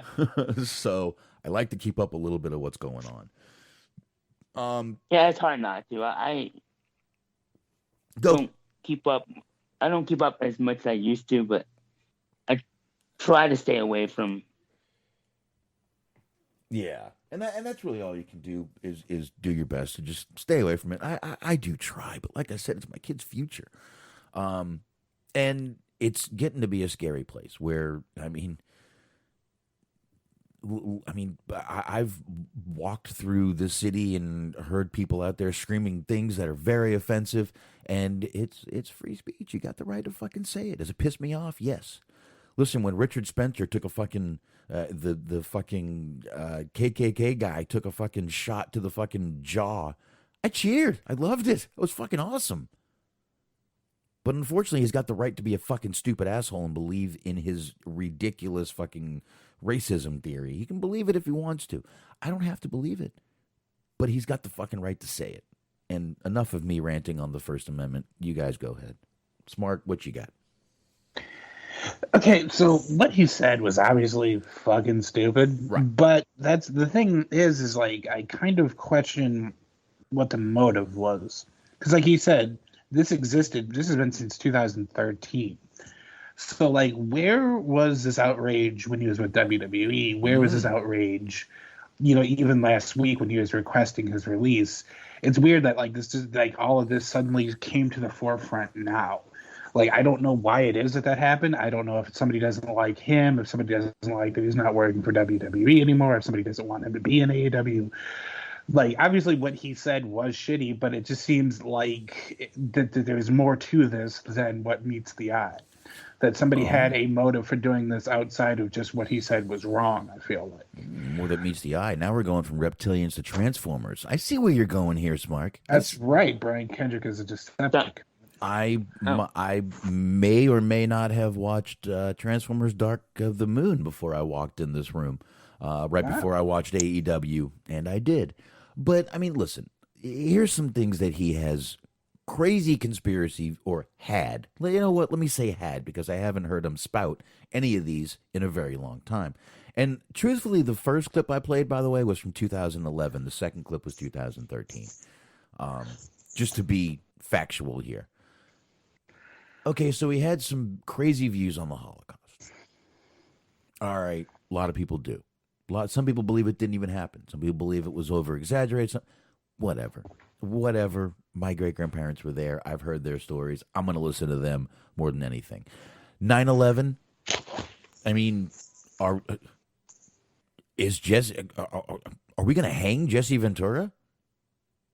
Are we going to hang everyone who thinks that there's something a little weird about 9/11? Because let me tell you something. A lot of people think 9/11 was a little weird the way it happened. Yes, indeed. A lot of people. And you know what? They have a right to think that. They can think that if they want to. The JFK assassination, there's fucking movies made about it. Mm-hmm. There's the Zapruder tapes. There's conspiracy theories. The man in the grassy knoll. There's conspiracy theories about the JFK assassination that go back to the JFK assassination. So why are we freaking out about the fact that Brian Kendrick has an opinion that you're not thinking what I'm thinking? The moon landing. How many people have said that that's probably that was a Stanley Kubrick set? No way it could have happened. There was this, there was that. The flag wasn't waving. Can we let fucking kooks be kooks and just, if they're not hurting anyone, leave them alone? The funniest thing to me is, like, I keep seeing people talking about, like, what in relation to this, and sometimes when there's other controversy being drummed up, why is Chris Jericho still there? I've seen that a lot. And it's because Chris Jericho's wife was present at the Capitol riot, or upright, whatever that, however you want to phrase that. Mm-hmm. But when they stormed the Capitol, I guess his wife was there. I don't know if she had any actual involvement in, like, causing any destruction or whatever, but it's been reported numerous times that she was present. Okay. But then what makes me laugh about that is, like, basically you're saying that it's up to Chris Jericho to keep his wife in check, which is undermining her, like, her ability to make her own decisions and be her own person and shit. Like, you're basically telling Chris Jericho to keep his bitch in check. And it's like, if you believe that women are, like, able to have their own agency and make their own decisions and have their own beliefs and do what they want, then it's not Chris Jericho's fault that his wife was at the Capitol. And being at the Capitol and storming the Capitol are two entirely different things. Not everybody that was present there should be fired and arrested. Right, which unfortunately is what a lot of the, I hate to say, but the left-wing media outlets want. They want you to think it was the worst time in the world. When, let's face it, during the BLM riots, they tried to fucking break into the White House, dude. Over 50 Secret Service agents were either injured or fucking, beaten. Some of them were knocked out. That's kind of an insurrection. I don't know if you know that. Dude, every day in Portland, they try to fucking, like, take over the courthouse. They were burning police stations during the BLM riots. I mean, saying that just because you were at the rally that you were insurrectionist, that means... All right, folks. So, we're back live again. Sorry about that. That was my fault. Lost power right in the middle of... a pretty good rant the other night, actually. Lost power right during that, and yesterday I had no internet. The towers were frozen, plus the satellites on the top of my house were frozen too. Damn. So yeah, we were pretty screwed. Luckily, I've got that, I always talk about that little hard drive I have, so that bad boy will save me a lot of time when it comes to needing internet to watch movies and stuff. So I got internet back about, what did I message you, around 3-ish today? I think right around there. Probably. Yeah, I didn't see the message until about an hour ago. Yeah, and that's exactly when I got power back around 3 o'clock. So or not power, but internet. I'm glad I got the internet back because my kids were driving me batshit crazy. But anyway, I apologize for that, everybody. I was hoping we were going to be able to jump on and do a show last night. Didn't work out, but jumping on tonight, going to finish up here. Just going to kind of pick up where we left off because the show did record the other night, and I believe we were in the middle of the Brian Kendrick thing. We were talking about everything, and I believe Smark had brought up something about the insurrection, and I was kind of comparing that to the BLM riots where, that was a whole insurrection. And I'm basically saying, if you're going to say that anyone who was at that on the day of January 6th was involved in the insurrection, that's like saying everyone in the BLM riots were looting, and they weren't. We know that. The news didn't want to show you the peaceful stuff, especially Fox News. And trust me, I'm no Fox News fan over here. But it's all what they want you to see. But anyway, I do want to make clear, I'm not defending Brian Kendrick in any way. He said what he said, and people can do whatever they want with it. They can see it however they want. They can take it however they want. I'm more kind of attacking the cancel culture of everything, the way we treat everything, and the double standard, like I said, with, of the whole Whoopi Goldberg thing. But the Brian Kendrick thing is a weird subject. The Holocaust denial is definitely a touchy subject with me, obviously, being Jewish. But he also says, and Eric, we had this the other night. I'm glad you sent it to me, though, again, because I kind of forgot to save it, so thank you. Yeah. Brian Kendrick tweeted, I guess, a couple of days ago. He put out 2 tweets, actually, because you can only do a certain amount of characters. So here we go. I spread the most vile comments without thinking of the damage it would cause. I will live in regret for the rest. I will live with this regret for the rest of my life. I am truly sorry for the pain I have caused. Tweet number 1. Rolling on. I apologize for all the hurt and embarrassment I have caused with my words. They are not my beliefs and never were beliefs of mine, and I crossed the line. Okay. But you said it on video. I think I'd have more respect for him to go, I was uninformed. I have now grown and, evolved as a person since then. That might be the right way to put that. Not, oh, no, I never believed any of that shit. I just said it. He's backtracking. I feel he is. I also know he's trying to get out there and make a living. But, yeah. I get it. I do. I get it. But, you said what you said, dude. You owned it in the first tweet. You kind of backtracked the second tweet.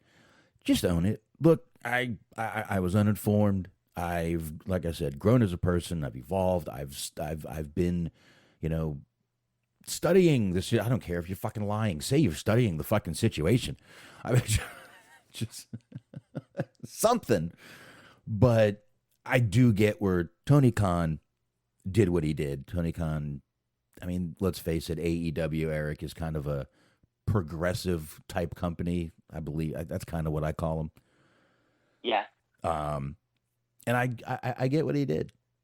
They may bring him back down the road. Maybe if Brian Kendrick can clear some of this up, they might bring him back down the road. But I think when everything cools down and calms down, and maybe when WWE does something and takes the headlines or something, they might bring him back. And I don't think I think they had to do what Tony Khan had to do, what was best for PR. Oh yeah, if that makes sense. Well, yeah, especially in the. I mean, he might not want to done it. He probably didn't want to do it, but he probably got some executives from TNT or whatever, whoever's in his ear, saying they might not want to bring him in now. Right now. In 2022, it's just the way it is. You're better off just being safe. Just don't bring them on. Don't take the fucking heat. Don't do this. Don't do that. I mean, they've said Hulk Hogan will never have a place there in the company because of his comments a while back, which I completely agree with that. Hulk Hogan never apologized. He apologized for getting caught. He actually apologized for being recorded. Those were really, exactly. I'm sorry it got caught on tape, brother. Oh, is that what you're sorry for? Okay. I get it, brother. We've had this conversation. Exactly. We've had this conversation before, I believe. Me, you, Doug, and Bob Cook, and who else is with us that day? We all had this conversation of the Hulk Hogan thing. Oh yeah. Yeah, I do. And Rod Price.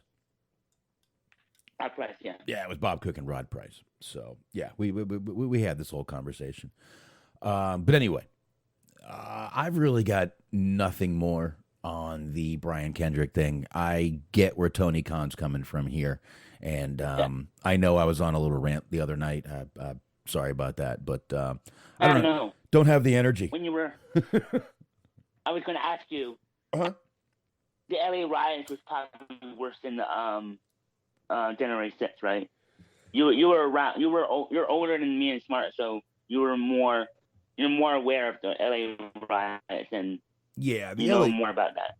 The LA riots were pretty bad. You know, they were. You know which one I'm talking about, right? The Rodney King. What was it? 92, 93? 92.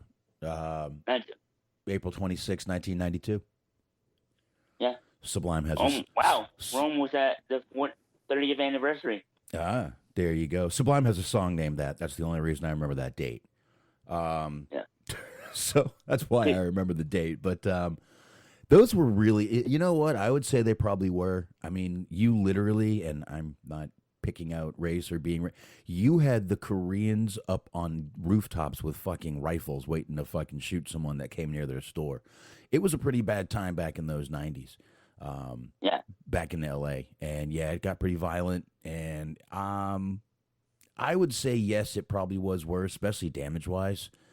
I mean, every store they came across was on fire. LA was a fucking a ball of fire, and every news source showed it. It wasn't just one news source showing the bad stuff, and listen, there were probably peaceful protests going on around there too, but we didn't hear about many of them. Yeah. We didn't hear about it. Didn't that last for more than one day? Oh, yeah. Yeah, that was more than a day. I think that was, it was. I'm pretty sure it was. I think that went for about a week, but that was pretty rough. But I mean, you know, it's, listen, peaceful protest is part of the Constitution. It's part of where this country came from. I totally agree with peaceful protest, but once they turn violent, I want nothing to do with that shit. I really no. That's where you walked away from the whole Constitution, and now you're just being violent and breaking the law. Anyway, exactly. Off my soapbox, I will step, and we can get into a couple of other things from there, Eric. Before we do that, have you heard what happened with SmackDown? I saw Goldberg had returned. Is that what you're getting there? Yeah. I think he's facing Roman Reigns at Elimination Chamber. Yeah, that's fine. Where's that, Saudi? I mean, I got it from a friend. Yeah. Please, I hope they don't have Goldberg win the title and we have Goldberg versus Brock at WrestleMania. No, I hope so. I hope that's not where they're going. Let's hope it's not, but I guess we'll find out. It wouldn't surprise me. Nothing surprises me with this company anymore. No. Especially after what they... Oh, my God. If they did that, oh, my gosh. Yeah, nothing at this point would surprise me. Nothing would surprise me at this point with this company. But anyway, all right, let's get into a few things here. Real quick, I guess since we're kind of talking WWE a little bit here and a little bit of both. But right now with WWE, they did hit a major milestone. That is in terms of profit last year. Yep. Their milestone was they hit more than $1 billion in revenue last year. Basically, it was up 12% from the year before to $1.095 billion, the highest in company history. So we can sit here and complain about how bad the TV is, how bad this is, how stupid, how awful. It is. I'm not lying. I'm not disagreeing with any of the complaints. But when a company, number one, I know they got rid of a lot of people, which is immediately going to bump you up. I get that. I know it's what a lot of people are going to say. A lot of contracts were terminated. That's going to make you look better. I know it. But when they're making this kind of money, do you think they give a fuck what people online are saying? No. Nope. Nope. They're going to leave it same old, still same making old. money. Yep. They still have their they still have their diehard WWE fans, loyal fans. Yep. That's like any company does. AEW has those loyal fans. Absolutely. And I kind of consider myself more loyal to AEW right now than WWE, but I still consider myself more of a pro wrestling fan than either side. There you go. There you go. And most of us should. I mean, I do. I watch a bunch of different stuff. I just took a break from WWE. It was really angering me. So I just decided to do that. But I can't get into it right now, especially 5 hours of television a week. Then I include NXT and all the other stuff. Yeah, all the other stuff they do. I'm not doing all that. But anyway, they don't care what any of us are saying. They're making money hand over fist. That's what Nick Khan was brought there to do, and that's what he's obviously doing. Yep. He's making this company money. And no matter who they fire or what is going to happen here, they're going to keep doing what they're doing because it makes them money, and we can complain all we want. But if you keep watching and keep buying merch, they're going to keep telling you to kiss their ass, and they're going to do whatever the fuck they want to do. Exactly. That should segue us to Mr. Shane McMahon. Exactly. Firing. Exactly. We are going to segue directly into Shane. And the whole... people were losing their fucking mind over this the other day. I'm glad we're a couple of days kind of detached from this situation. Now, first of all, this story came out first on Ringside News, which I immediately dismissed. Yeah, and other sources. I actually dismissed it to Eric also. Yeah, to me. I actually dismissed it to Eric until I saw that Dave Meltzer actually said the same thing, and he'd I guess Dave Meltzer confirmed this, and I guess it was said that Shane was supposed to be in a storyline, didn't like the way it was, got into an argument, Vince sent him home. I don't know if all that is true. I really have no clue if all that is how it went down. I don't know. I do know Shane has tons of other businesses. Shane's got a fucking weed business, dude. Legal marijuana. Yeah. Shane's into that shit. Shane might just be going. I mean, this could all be blown up into just a really, again, a controversy. Nothing to see here. Shane was in, he was out. It could be a storyline, for all we know. Nah, I don't know about that. Maybe. That's possible. But I don't think there's much to this. And, he's going to AEW. Okay, can we stop this? Can we fucking stop already? Oh, Vince and Nick Khan warned Tony about signing him. Oh, did they? Did they really? Yeah, I can see Vince warning Tony Khan, threatening him. Yeah. Where? On Twitter? Come on. I don't believe that one bit. I don't think Shane would leave and go to AEW. I don't think that's the way this works. No. Shane, I mean, if he made an appearance, it would be headlines, but I don't think Tony Khan wants or needs that heat. No. I don't think so. And I think you would really... I think in a way it would be a slap in the face to hardcore AEW fans to bring in someone like that. I think it would kind of be a real slap in the face to some of them. Just kind of, let's bring him in. It would be fuck WWE. But kind of, it wouldn't be. I think it would backfire on them. Yeah. I think they would lose some of their fans. Yeah, I think so too. They'd be like, why are you bringing in the WWE guys? Especially a McMahon. Yeah, exactly. I mean, I wouldn't doubt if they have the name Shane McMahon trademarked by now. We should look. I'm not going to. The whole point of AEW is to be different from the McMahons. Yeah, they'll bring him in as Main Shickman. No. Shane O'Mac. No, that's probably. That's trademarked definitely trademarked. That one is definitely. We've talked about that one before. But yeah, I believe a little bit of this. I don't believe most of it, to be honest with you. Yeah, there's a small amount you could believe, but yeah. We don't know what's gonna happen. Now, 6 months he could be back with something. He could be, and the only thing Meltzer confirmed is that Shane wasn't going to be with the company for a while. He really didn't. I mean, Dave Meltzer was saying that. He was trying to book the whole Rumble around himself, and he was openly burying Jamie Noble.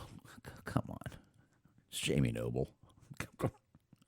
There's probably a family beef where they'll probably just not talk for a couple months, and then they'll find a way to talk again. Yeah. All families have beef. Yeah, I don't know. We'll I really think this got blown pretty out of proportion, but yeah, most wrestling fans do that with a lot of things. You know that, and I know that. Yeah. So anyway, we'll just leave it at that, and we'll see what happens with Shane. I got a feeling we're going to see him back sooner rather than later for something, but not in AEW. Oh my God. Everyone calm the fuck down. Anyone who leaves WWE now is going to AEW. Meanwhile, the same fans will be like, why do they keep hiring WWE guys?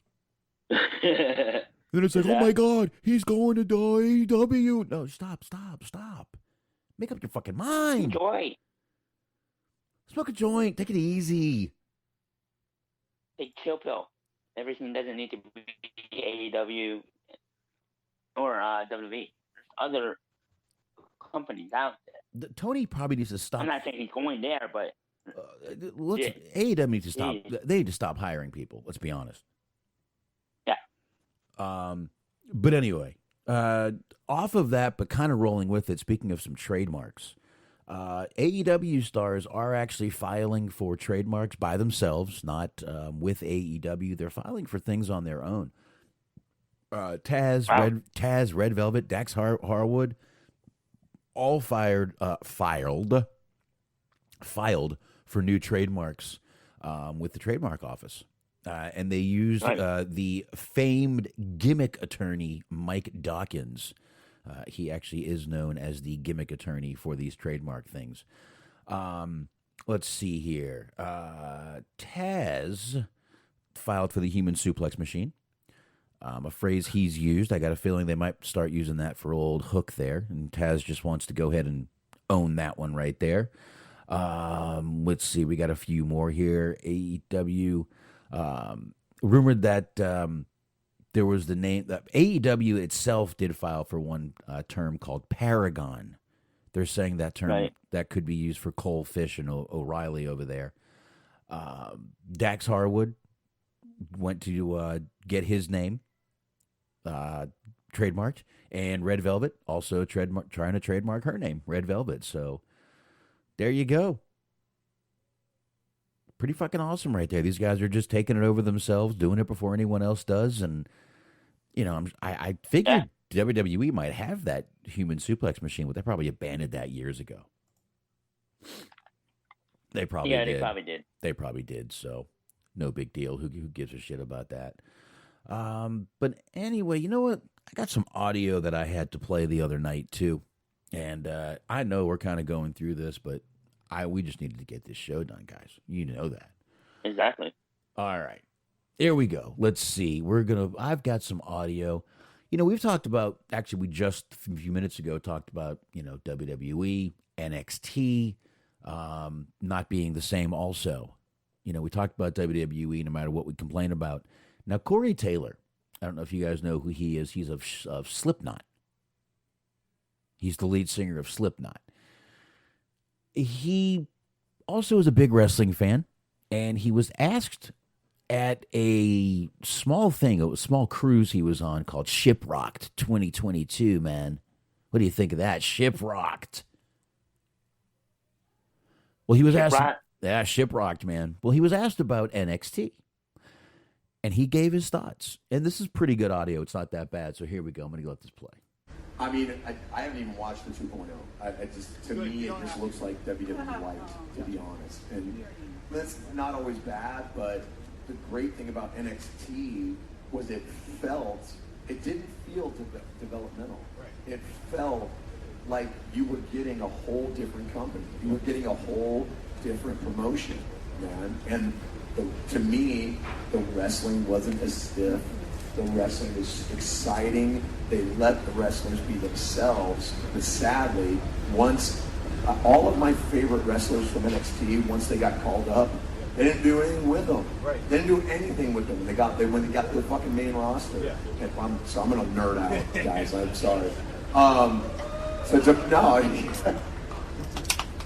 To answer your question about the music, they actually came to us. I have known certain people in that organization for a while. Actually, I met them through Chris Jericho, who's a good friend of mine. And he had actually left the promotion right around the time that they came to us to ask if we wanted to do a collab with them, which I was all about, So not only did I get to do Slipknot with them, but I also got to do some stuff with CMMT. They used Culture Head. We did Sorry, I don't know he about to run. Sorry about that. That was it for that. And these are some of the same complaints that we've heard from a lot of people. Seriously. He didn't say anything there that no one else has said before. Like I said, no, nothing really new there. But it's, here's a guy that is also, kind of not in the know, but here's this famous guy saying the same kinds of things that, everyone else is talking about. Good night. Night, little one. Love you. Good night. All right, my daughter was going to bed here. And, he's just out there saying the same things. And, the fact that, they bring up all my favorite guys to the main roster and they do nothing with them. This is something we've all complained about, every single one of us. So it's kind of funny that, Corey Taylor from Slipknot, and he does these little a cappella shows and acoustic shows by himself, no mask on, just him doing these. And he always does a little Q&A at the end, and I guess someone brought up the WWE thing and asked him about NXT, and that was it. There were his thoughts right there. I don't know. Yeah. Like I said, it's kind of good to see that everyone's kind of on the same page with a lot of the way, the ways that WWE treats the NXT stars coming up to the main roster. I don't know. Yeah, I just thought I would bring that one up real quick. And see, we only got a couple of things left here, Eric. We got a little bit more audio we can play. And we also have a quick thing about GC, I'm sorry, this was PWG, Battle of Los Angeles was last week, and Leo Rush got hurt pretty bad. I don't know if you saw the move or not, but it was a pretty fucking rough move. I actually saw a little clip of it. I heard he got hurt. Yeah, he did. He got hurt pretty bad, so he couldn't finish the next match at all. So, I may not be a fan of the guy, but I hope he's okay, and I hope he gets better soon. Seriously. Yeah, me too. What kind of injury? They're saying it was a clean dislocation. No, dislocation of the shoulder, which luckily it was just a dislocation. Ooh. He should be okay. He'll get an MRI in a few weeks, hopefully, if there's no damage, tears or anything. So, like I said, I may not be a fan of the guy, but 100% hope he gets better. And glad he's okay. I'm glad he's okay. I don't look for anybody to get hurt, no matter if I'm a fan of him or not. I don't care what a douchebag I might think you are. I don't want you out there getting hurt and, fucked up. That ain't good. You still got to make money. Exactly. Everybody's got a family, man. Everybody's got to make some money. So I'm the same way. Yeah, man. So, we'll just leave that one right there. We're all humans. There you go. But anyway, let's have more fun here. I have some audio. This one's 1:41. And this is a newer video of MJF reading mean tweets. And I thought we could just play this one for a laugh. Here we go. shocking. Well, You're all let's haters, and why rewind wouldn't this. you? I will be reading more mean tweets. Shocking, not shocking. You're all haters, and why wouldn't you be? I am the past, the present, and the future of professional wrestling. We start today with at Juno the DM. Okay, we're off to a great start. MJF, great on the mic, great in the ring, unstoppably bad tanning spray. That's really funny, Juno the DM. You know what else is funny? The fact that DM is exactly the thing that never happens to you. No one slides into yours. You don't slide into anybody else's because you're a dumb, fat, worthless virgin. We got at RY4N_0. Interesting. MJF is the perfect embodiment of people from Long Island. I don't see how that's a mean tweet. That's probably the nicest thing anyone's ever said to me. You're welcome. Strong Island represent. Here we go. We have Bella Pale at Christina_death. Who raised you? Okay, so you download the app, right? You download the app, and it asks you, what username would you like to go? And you go, Christina_death. Is that quite possibly because you are so desperately awaiting to pass away? I know if I had your face, I would. Oh. Here we go. MJF is mid, but I do like the color of his suit. So now I kind of feel bad for going so hard on you because you used one of my catchphrases and you mentioned how nice my suit is. The only problem is you spelled color wrong. You spelled color wrong. Jesus. Okay, next. Anybody? Pass it along. What do we got? Is that all of them? Wow. Ladies and gentlemen, this was AEW Slams. I am your host with the most, MJ. Why do I have a feeling they spelled color with a U and he didn't pick up on that? The old British or UK way to spell it. I got a feeling. Oh, color with a U? Yeah. Spell color with a U? Yes, they do. Oh, I didn't know that. Yes. So if you ever see that kind of looks like colors, that's usually someone over in the UK. UK. British. They also, what's some other words they favorites they spell differently. I think. Yeah, I think I know that one. Yeah. That one. There's a couple they spell with just a little more of a flair to them. So. I think they probably spell some names different too. Mm-hmm. Sorry, I needed beer. That was pretty funny. That was pretty good. MJF is always good at shit like that. And oh yeah, yeah. There you go. But yeah, I mean, it's good stuff to do with him. But from here, honestly, guys, I think we're ready to just get into what happened Wednesday on AEW. Again, we're finishing the show from Wednesday, so what are you gonna do, right? Don't have too many notes on this. This was AEW Dynamite. It was in Chicago on Wednesday night. And the first thing I caught was the couple of guys with free Mustafa Ali shirts. I didn't notice that. I saw them. The same guys had a sign that said, "Just enjoy wrestling." I agreed with that one. Yep. And I noticed 2 or 3 times there was a gentleman in the crowd with a box on his head. Or a box man, if you will. It was not me. But there was a box man in the audience. I don't know if anyone else caught that besides the box man here. I think I might have saw that. Yeah, I saw him a couple times, and I was like, "Fuck, this guy making fun of me?" I've seen the same guy. They always show the same guy when they're in Chicago the last 2 times. Oh. It was the same guy. They show all the first picture they show. It's the guy. You know who I'm talking about? I don't know. All I know is the fucking prick is stealing my gimmick. I'm a little pissed here. Buddy, you want to fucking...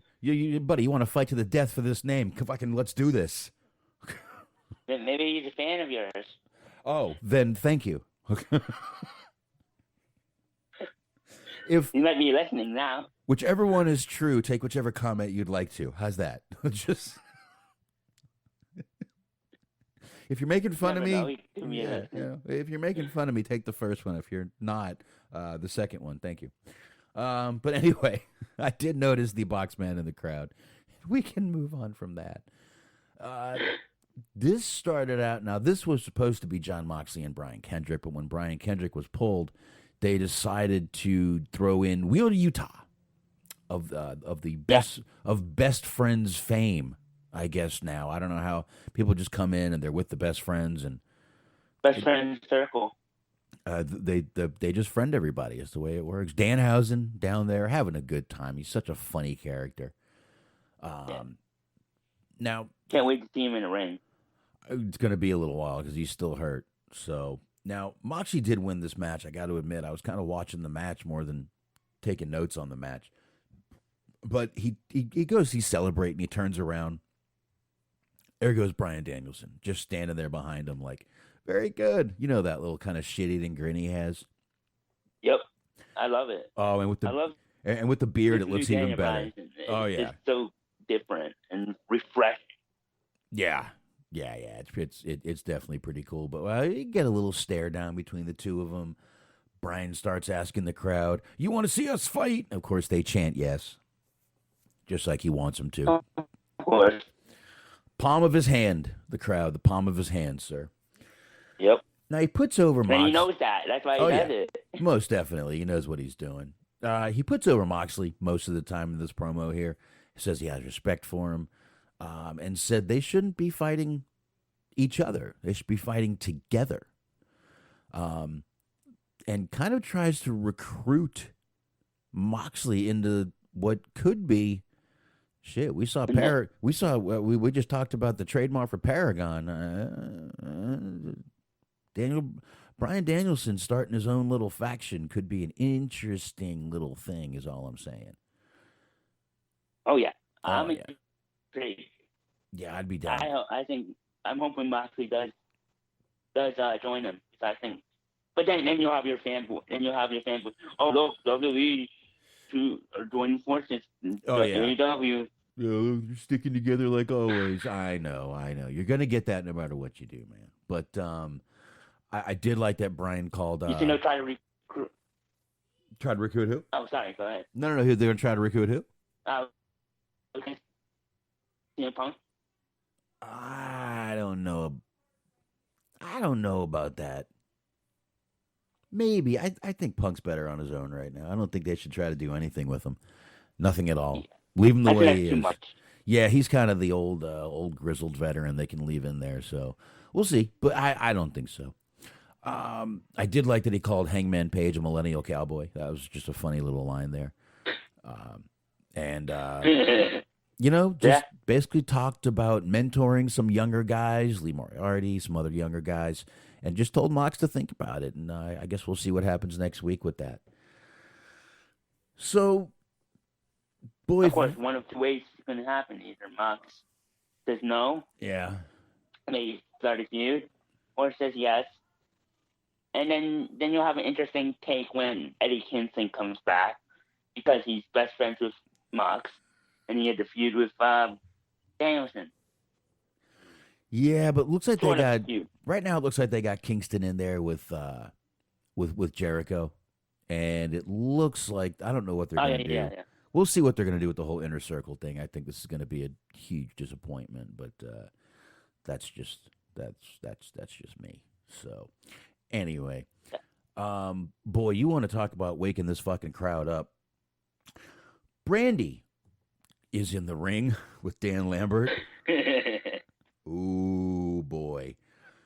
Lambert's in there with the Men of the Year, Scorpio Sky and Ethan Page, and Brandy starts talking, and the crowd is chanting, Shut the fuck up. Oh, my God. I loved it. It felt like ECW fans just chanting "Shut the fuck up" to Cena back in 2006. 5 or 6? 5. 2005. That's what it felt like for me. That was pretty rough, man. This was rough. And then she gave him one of the worst slaps I've ever seen. And kudos to him for at least trying to sell it like it was worse than it was. But I've got a little bit of it right here. And I got about a minute and a half of it we can play.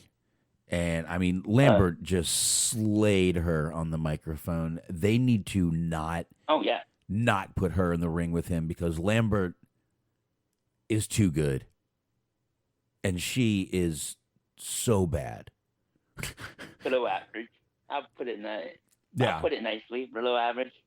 Yeah. So let's go ahead and just hit this audio real quick. The last audio I got for tonight anyway. Yep. Right at the slap. I knew that was coming. You know, I had a feeling you might be in a fighting mood tonight. And I'm probably not the only person in this building who has slapping the shit out of you on their bucket list. But I do have a few things left to accomplish here before I inevitably go down in a glorious fireball of cancel culture. Good so line. I got a better idea for you tonight. Oh, Paige Van Zandt. So Paige Van Zandt comes down here. She's a bad one. Boy, you're not kidding, she is. Looking good. Beautiful and bad is Paige Van Oh, yeah. Zandt. Paige Van Zandt. Oh, going right at Brandy A Rose. horrible double leg takedown. On the little locker room. The locker room clears out. The locker room is emptied out. And they are pulling Paige Van Zandt. All right, locker room clears out. They do this horrible break apart between everybody. But Lambert is just too witty for Brandy. I just don't think they should put them two back in the ring again. Brandy is embarrassing herself when the crowd is chanting "shut the fuck up," and it wasn't just like 5 or 6 deep voices chanting it. It was like 200 or 300 people chanting it. Yeah. Yeah, I mean And not yeah. because, I mean, partly because, oh, sorry, go ahead. No, go. Oh, I was going to say, it's partly because she's the wife of Cody, and you know. Yeah, it is But kind she of. is pretty bad. Yeah, it's not completely her fault, but people have also said that she's just not good anymore, and they're putting her in the ring like she can hang with these people. I mean, this is like putting fucking Jungle. I mean, this is like having Jungle Boy and MJF have like this witty back and forth. There's no way Jungle Boy is going to win this. There's no way, and No. they've tried it before, and it did not go over well. There's things you cannot do. It's just not going to work. You cannot have Brandy in the ring with this guy. And Brandy versus Paige Van Zandt's going to be a very strange one. She did just announce, by the way, she has a sex tape. She'll put that out when she's ready. You can please, if you just type her name with the word nude at the end, you can see plenty of pictures of her naked. Exactly. But anyway, it was just kind of a very odd segment. Brandy came off horrible. The crowd, like I said, didn't care for her. And then they went from this segment right into this Andrade Hardy Family Office shit. I got to tell you, I'm not feeling it at all, this stuff here. I'm really not liking it. Yeah. I think Andrade actually made it. Do you think it's setting up for? No, I don't think it's setting up for anything. I actually think that's the bad part about it. I don't think it's setting up for anything. But I think Andrade actually made it worse when it should have been a little bit better with him. But doesn't seem like it is. It was awkward. I guess a little bit, maybe awkward. But see, Dirk in the chat, it sucks. They're wasting Andrade. I 100% agree, man. That's exactly what I'm thinking. They're wasting Andrade in this. He was so much better before. I want to have him come in and call Sting stink. That's what I want. I want that. I want that Andrade. Let him come in. Yeah, I want Andrade versus Darby. I want Andrade versus a lot of people. I don't want him in this stupid faction that he doesn't need to be in. He already had the manager guy with him, which doesn't really need to speak. He just needs to sit there and wrap up things for him. They're wasting him. They're completely wasting this guy. And it's, it was something you didn't expect them to do, but hopefully this does have a clear ending soon. Because right now, it looks like they've got no fucking direction for it, in my opinion. Yeah. Hopefully that changes. I mean, it looked like they were going strong with him and Black, but then they just decided to part ways with that. Yeah, and I mean, there's so many feuds you could stick on Andrade in there with. Just put him in there with anybody. Give him anybody to have a feud with. Fine, I'd be great with that. I bet Punk would love to work with Andrade. I bet he would love it. But I don't know. I guess they got this whole bullshit in store for him now. Hopefully they either pull the plug on it or they've got a very quick ending in sight for it. One of the two. I'm hoping they pull the plug. I'm hoping it's just a temporary thing until maybe CM Punk or somebody frees up. Like, yeah, maybe Hardy buys back his shares. Who knows of whatever this is. Put him in a feud of Sammy for the TNT title. That's perfect there. Yeah. Something. Give him the TNT title. That would I'd be fine with that. Anything. Just give him something to do besides this stupid shit. But one person they did find more to do. They were already using him well. Malachi Black came down with Brody King. Now this new power fucking tag team, which those guys are a fucking powerhouse, versus Penta and Pac. Yeah. And man, Pac's being led to the ring by Alex. He's still blindfolded. He actually started the match blindfolded, and I thought it was kind of cool. He blindfolded wrestling for a minute, dodged a few of the moves. It was by Malachi, and then he took the blindfold off. And I'll tell you what, man, it was a hell of a match from there. Oh yeah, absolutely. All these guys can go. Especially Pac. Pac is very underrated in that. Yeah, and he's another guy they haven't used to their fullest, and he's been there the whole time. I mean, he missed a couple months because of the whole travel restrictions and all that BS. But he's been in AEW since the start.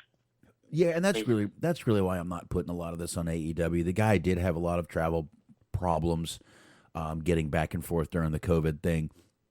So this is probably one of the only guys that you could actually make an excuse and not blame AEW for all the time he had to miss. And they still put out vignettes with him every few weeks just to remind you that he was still around. And every one of them was crazier than the other, and they were all fucking awesome. So in a way, they've used him probably the best they could with the time they've had with him. I'm hoping maybe sometime this year, maybe he gets back into the AEW championship. Yeah, I wouldn't mind seeing him go for a nice little run with it, but I think that's going to be a while, and I don't think he'll take it off Page. I think someone else will, but we'll see about that. I believe King and Black won this match, right? Yeah, I thought so. Again, I was so mesmerized, I forgot to take some notes here. And the red team won. They had to put them over. You can't have them lose. Was that their first match? No, second match. Second match, but I mean, still, you're still on the right track. You can't have them starting to lose yet, especially. I mean, even to Penta and Pac, which, let's face it, a loss to the match was so good. Who cares who fucking lost? We still got a great match. It does nothing to these guys. No, and you had to build them up to be a threat to Jungle Boy and Luchasaurus, which I'm thinking they might be taking the title from them. Not anytime soon, but build it up to maybe Double or Nothing. Yeah, we had to once again deal with the Gun Club commandeering a camera crew and jumping Jungle Boy and Luchasaurus. My God, this is just some of the segments are just that they really need to back off on some of the segments they're doing. Yeah, a little too much. A little too much, but we did have the Ruby Soho versus Nyla Rose match. It was a decent match. I got to be honest, wasn't the best match for Ruby or Nyla. Yeah. Or Nyla. You know what? I don't think they work good together. Seemed like they were. I don't see the chemistry. Yeah. Together. Yeah, it seemed like they were missing a little bit of chemistry together. But I'm not. It was both of them. I'm a fan of Ruby Soho. And it just didn't seem, you're right, it didn't seem like they had good chemistry. Nyla got the win here, which didn't surprise me at all. But after all that, we actually talked about... I'm hoping to end it soon. I think it will. I don't think this is going to be a long-lasting one right here. So, we get Adam Page. He's in the ring with old Tony Schiavone. And Dan Lambert comes out again. He's got Jake Roberts with him. They're talking, and Archer just breaks through him like a fucking giant bat out of hell and just beat the shit out of Page. He turned the stairs sideways. He slammed him on the stairs. He gave him the basically razor's edge. I think he calls it a blackout. Through the table on the outside. Beat the piss out of Page. And I'll tell you, I'm really glad to see Archer in the title hunt. I feel like I think they've used this storyline pretty well.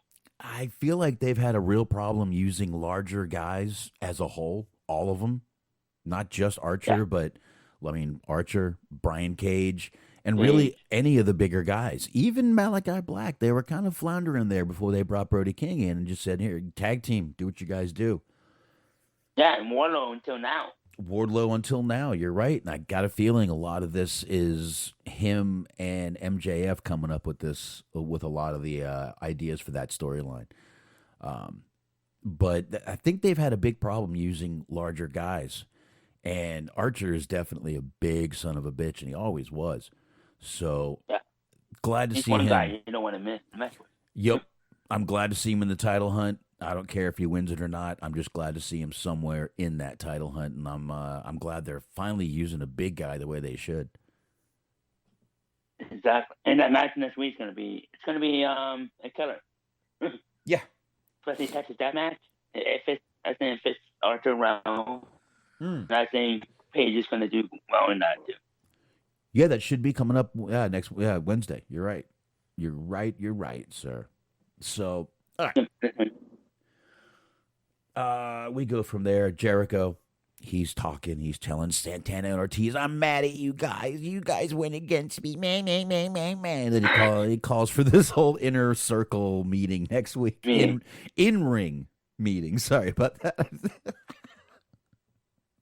Sorry about that, Eric. No worries. It's basically what he was doing, like lecturing him like a fucking school teacher. Yeah. I'm literally sitting there like, what the fuck is this, school teacher Jericho now? Awful. It's not the Jericho I like. It's No. kind of corny. I think this storyline is kind of corny. If he's gonna do this, he needs to cut his hair and put a fucking clipboard in his hand. I'll put it that way. That would help. There you go. At least he could use. I mean, the guy got a fucking clipboard over. Let's be honest. He could do it again. Exactly. But yeah, we'll see this coming up on Dynamite in a few days. So that does bring us to MJF and CM Punk, which was the main event, obviously in Chicago. This was not only the perfect match to have, but the perfect ending to this match, I think, in my opinion. Now you knew a lot of people don't. No, but I'll tell you, you knew they were going to give this match time because they started the intros at like quarter after. 20. Yeah, and I was like, hell yeah. They're gonna go what? They're gonna go 40 minutes. Wow. I was impressed. I said, okay, well, here's the one thing: with only 40 minutes left, you know we're not going to get a fucking time limit. Yep. That's the one good thing, because they were probably going to do, probably would have been, I think it was a 60-minute time limit, if they even announced one, which they didn't need to. You knew we were going to get TV, whatever it's called, TV time remaining. Okay. Whatever it's. All right. But, man, it was a great 40 fucking minute match. Just a whole, I got to tell you, a lot of the match I really was concentrating. Did Punk's ears look like fucking bright red lights to you? I didn't notice that, but I'll probably go back and watch it again. But I noticed it.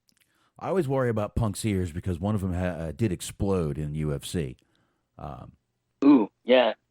Oh yeah. Forgot about that. Yeah, the first fight he had, his ear just exploded like smashing a mushroom with your fist.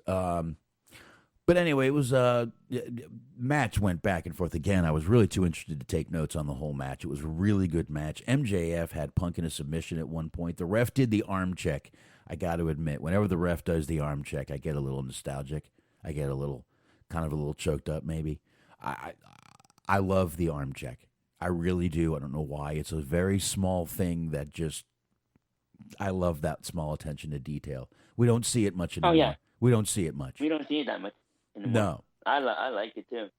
Absolutely. Now, we think he's choking out Punk with his arm, but it turns out Punk doesn't respond. The ref calls the match, but as MJF gets up, he sees a piece of tape. And Punk was being choked out with a piece of tape from MJF's tape around his wrists. Match gets restarted, and I'll tell you, Punk was on a roll. Yep. Punk is on a roll. No, that was Funk is on a roll. I'm sorry. Punk on a roll. Anyway, let me just. All right, let's rewind and pretend I didn't do that. Now, this was a little scary. Punk goes for this it was like a reverse Inzaguri or something. I honestly don't know the name of the move. I should, but I don't. But he landed high on his neck. Real high on his neck. And even, I got to tell you, my wife was watching it, and she was like, and even she said, he looks like he's out of it. And he did look like he was out of it for a couple of minutes after that. When she said it, I kind of looked like, oh, he does. And he was a little groggy, and I noticed MJF was sort of buying time for about 2 minutes there. Yeah, to let him regroup. I think Punk might have rocked himself a little bit, maybe rung his bell a bit. Yeah. But and man, his left knee was bright purple too. Right at the end of the match, he looked rough coming out of this match.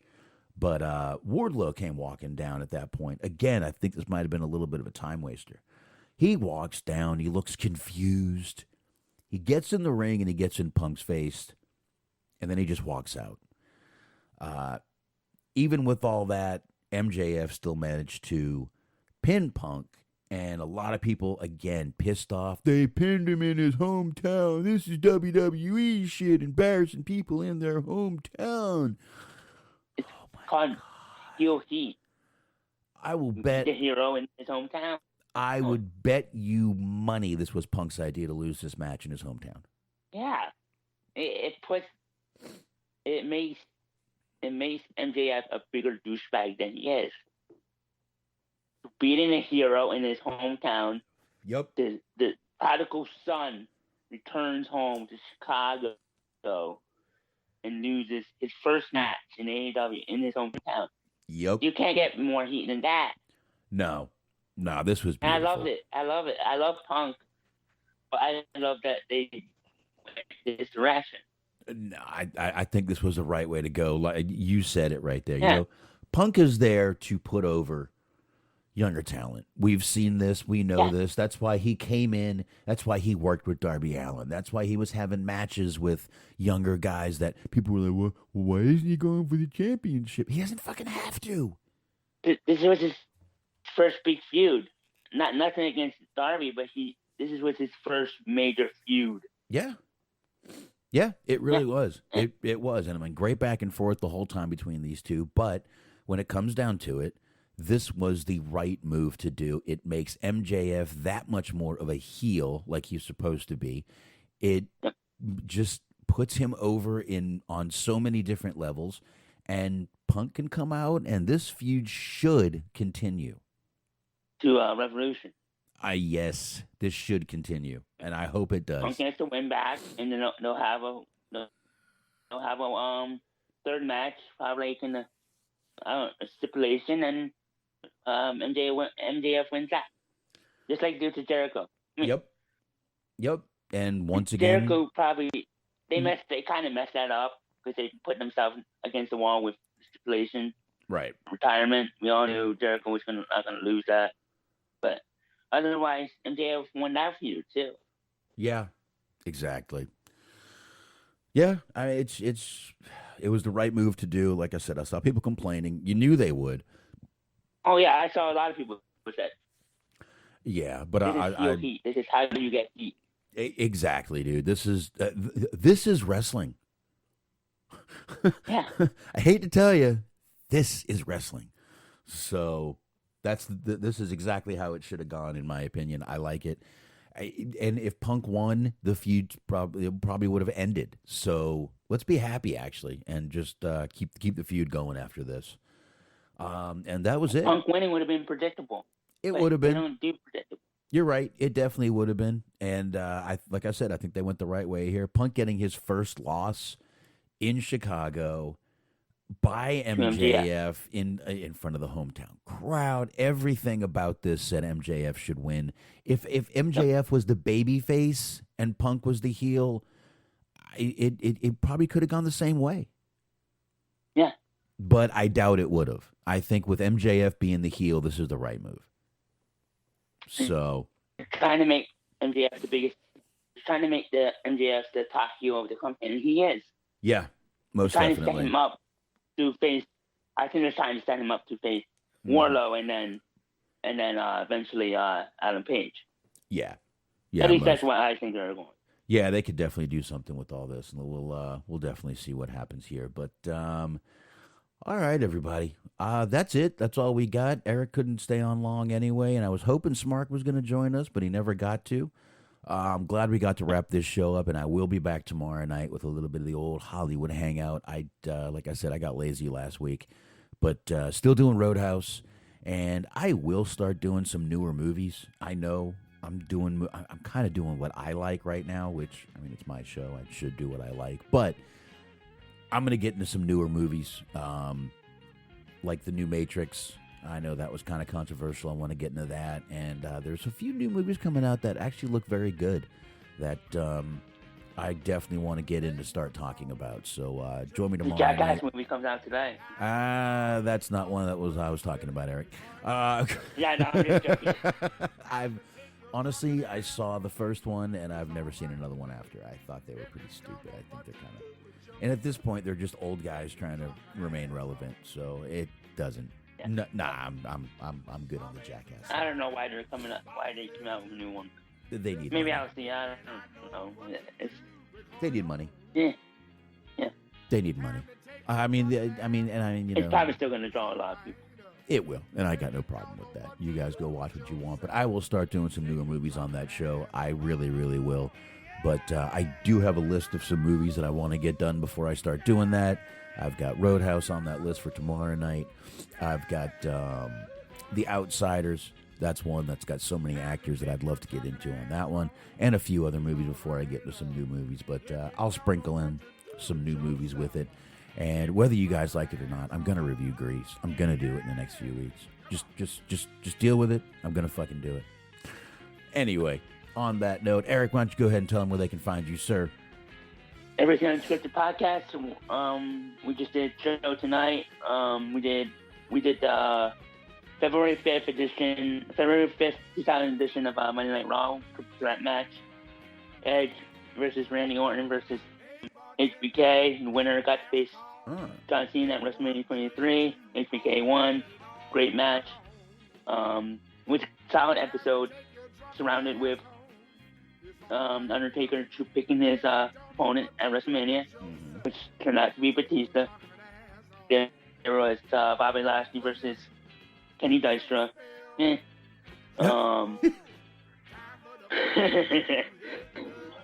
Just check that out. It was a fun show.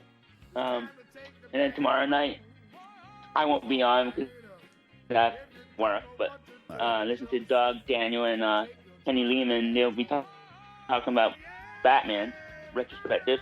I don't know if you're a big fan of Batman, Bob.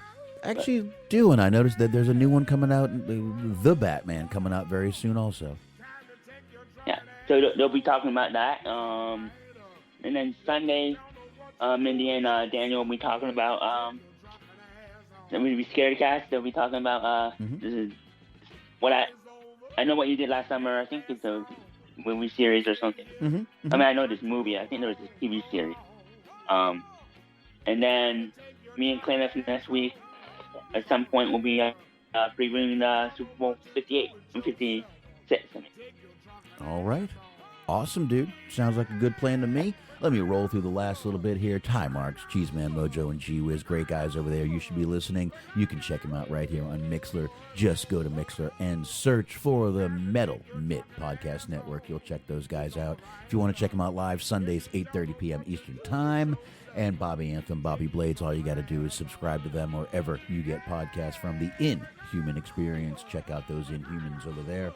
And, of course, Stephen Milan, Letterboxd. That's boxd.com/Stephen Milan, 2 L's. He's sharing the show. Stephen, we do appreciate it, sir. And on that note, I don't think we got anything else. Like I said, I'm glad we wrapped this up. And I will get this show posted in the morning. And on that note, Later.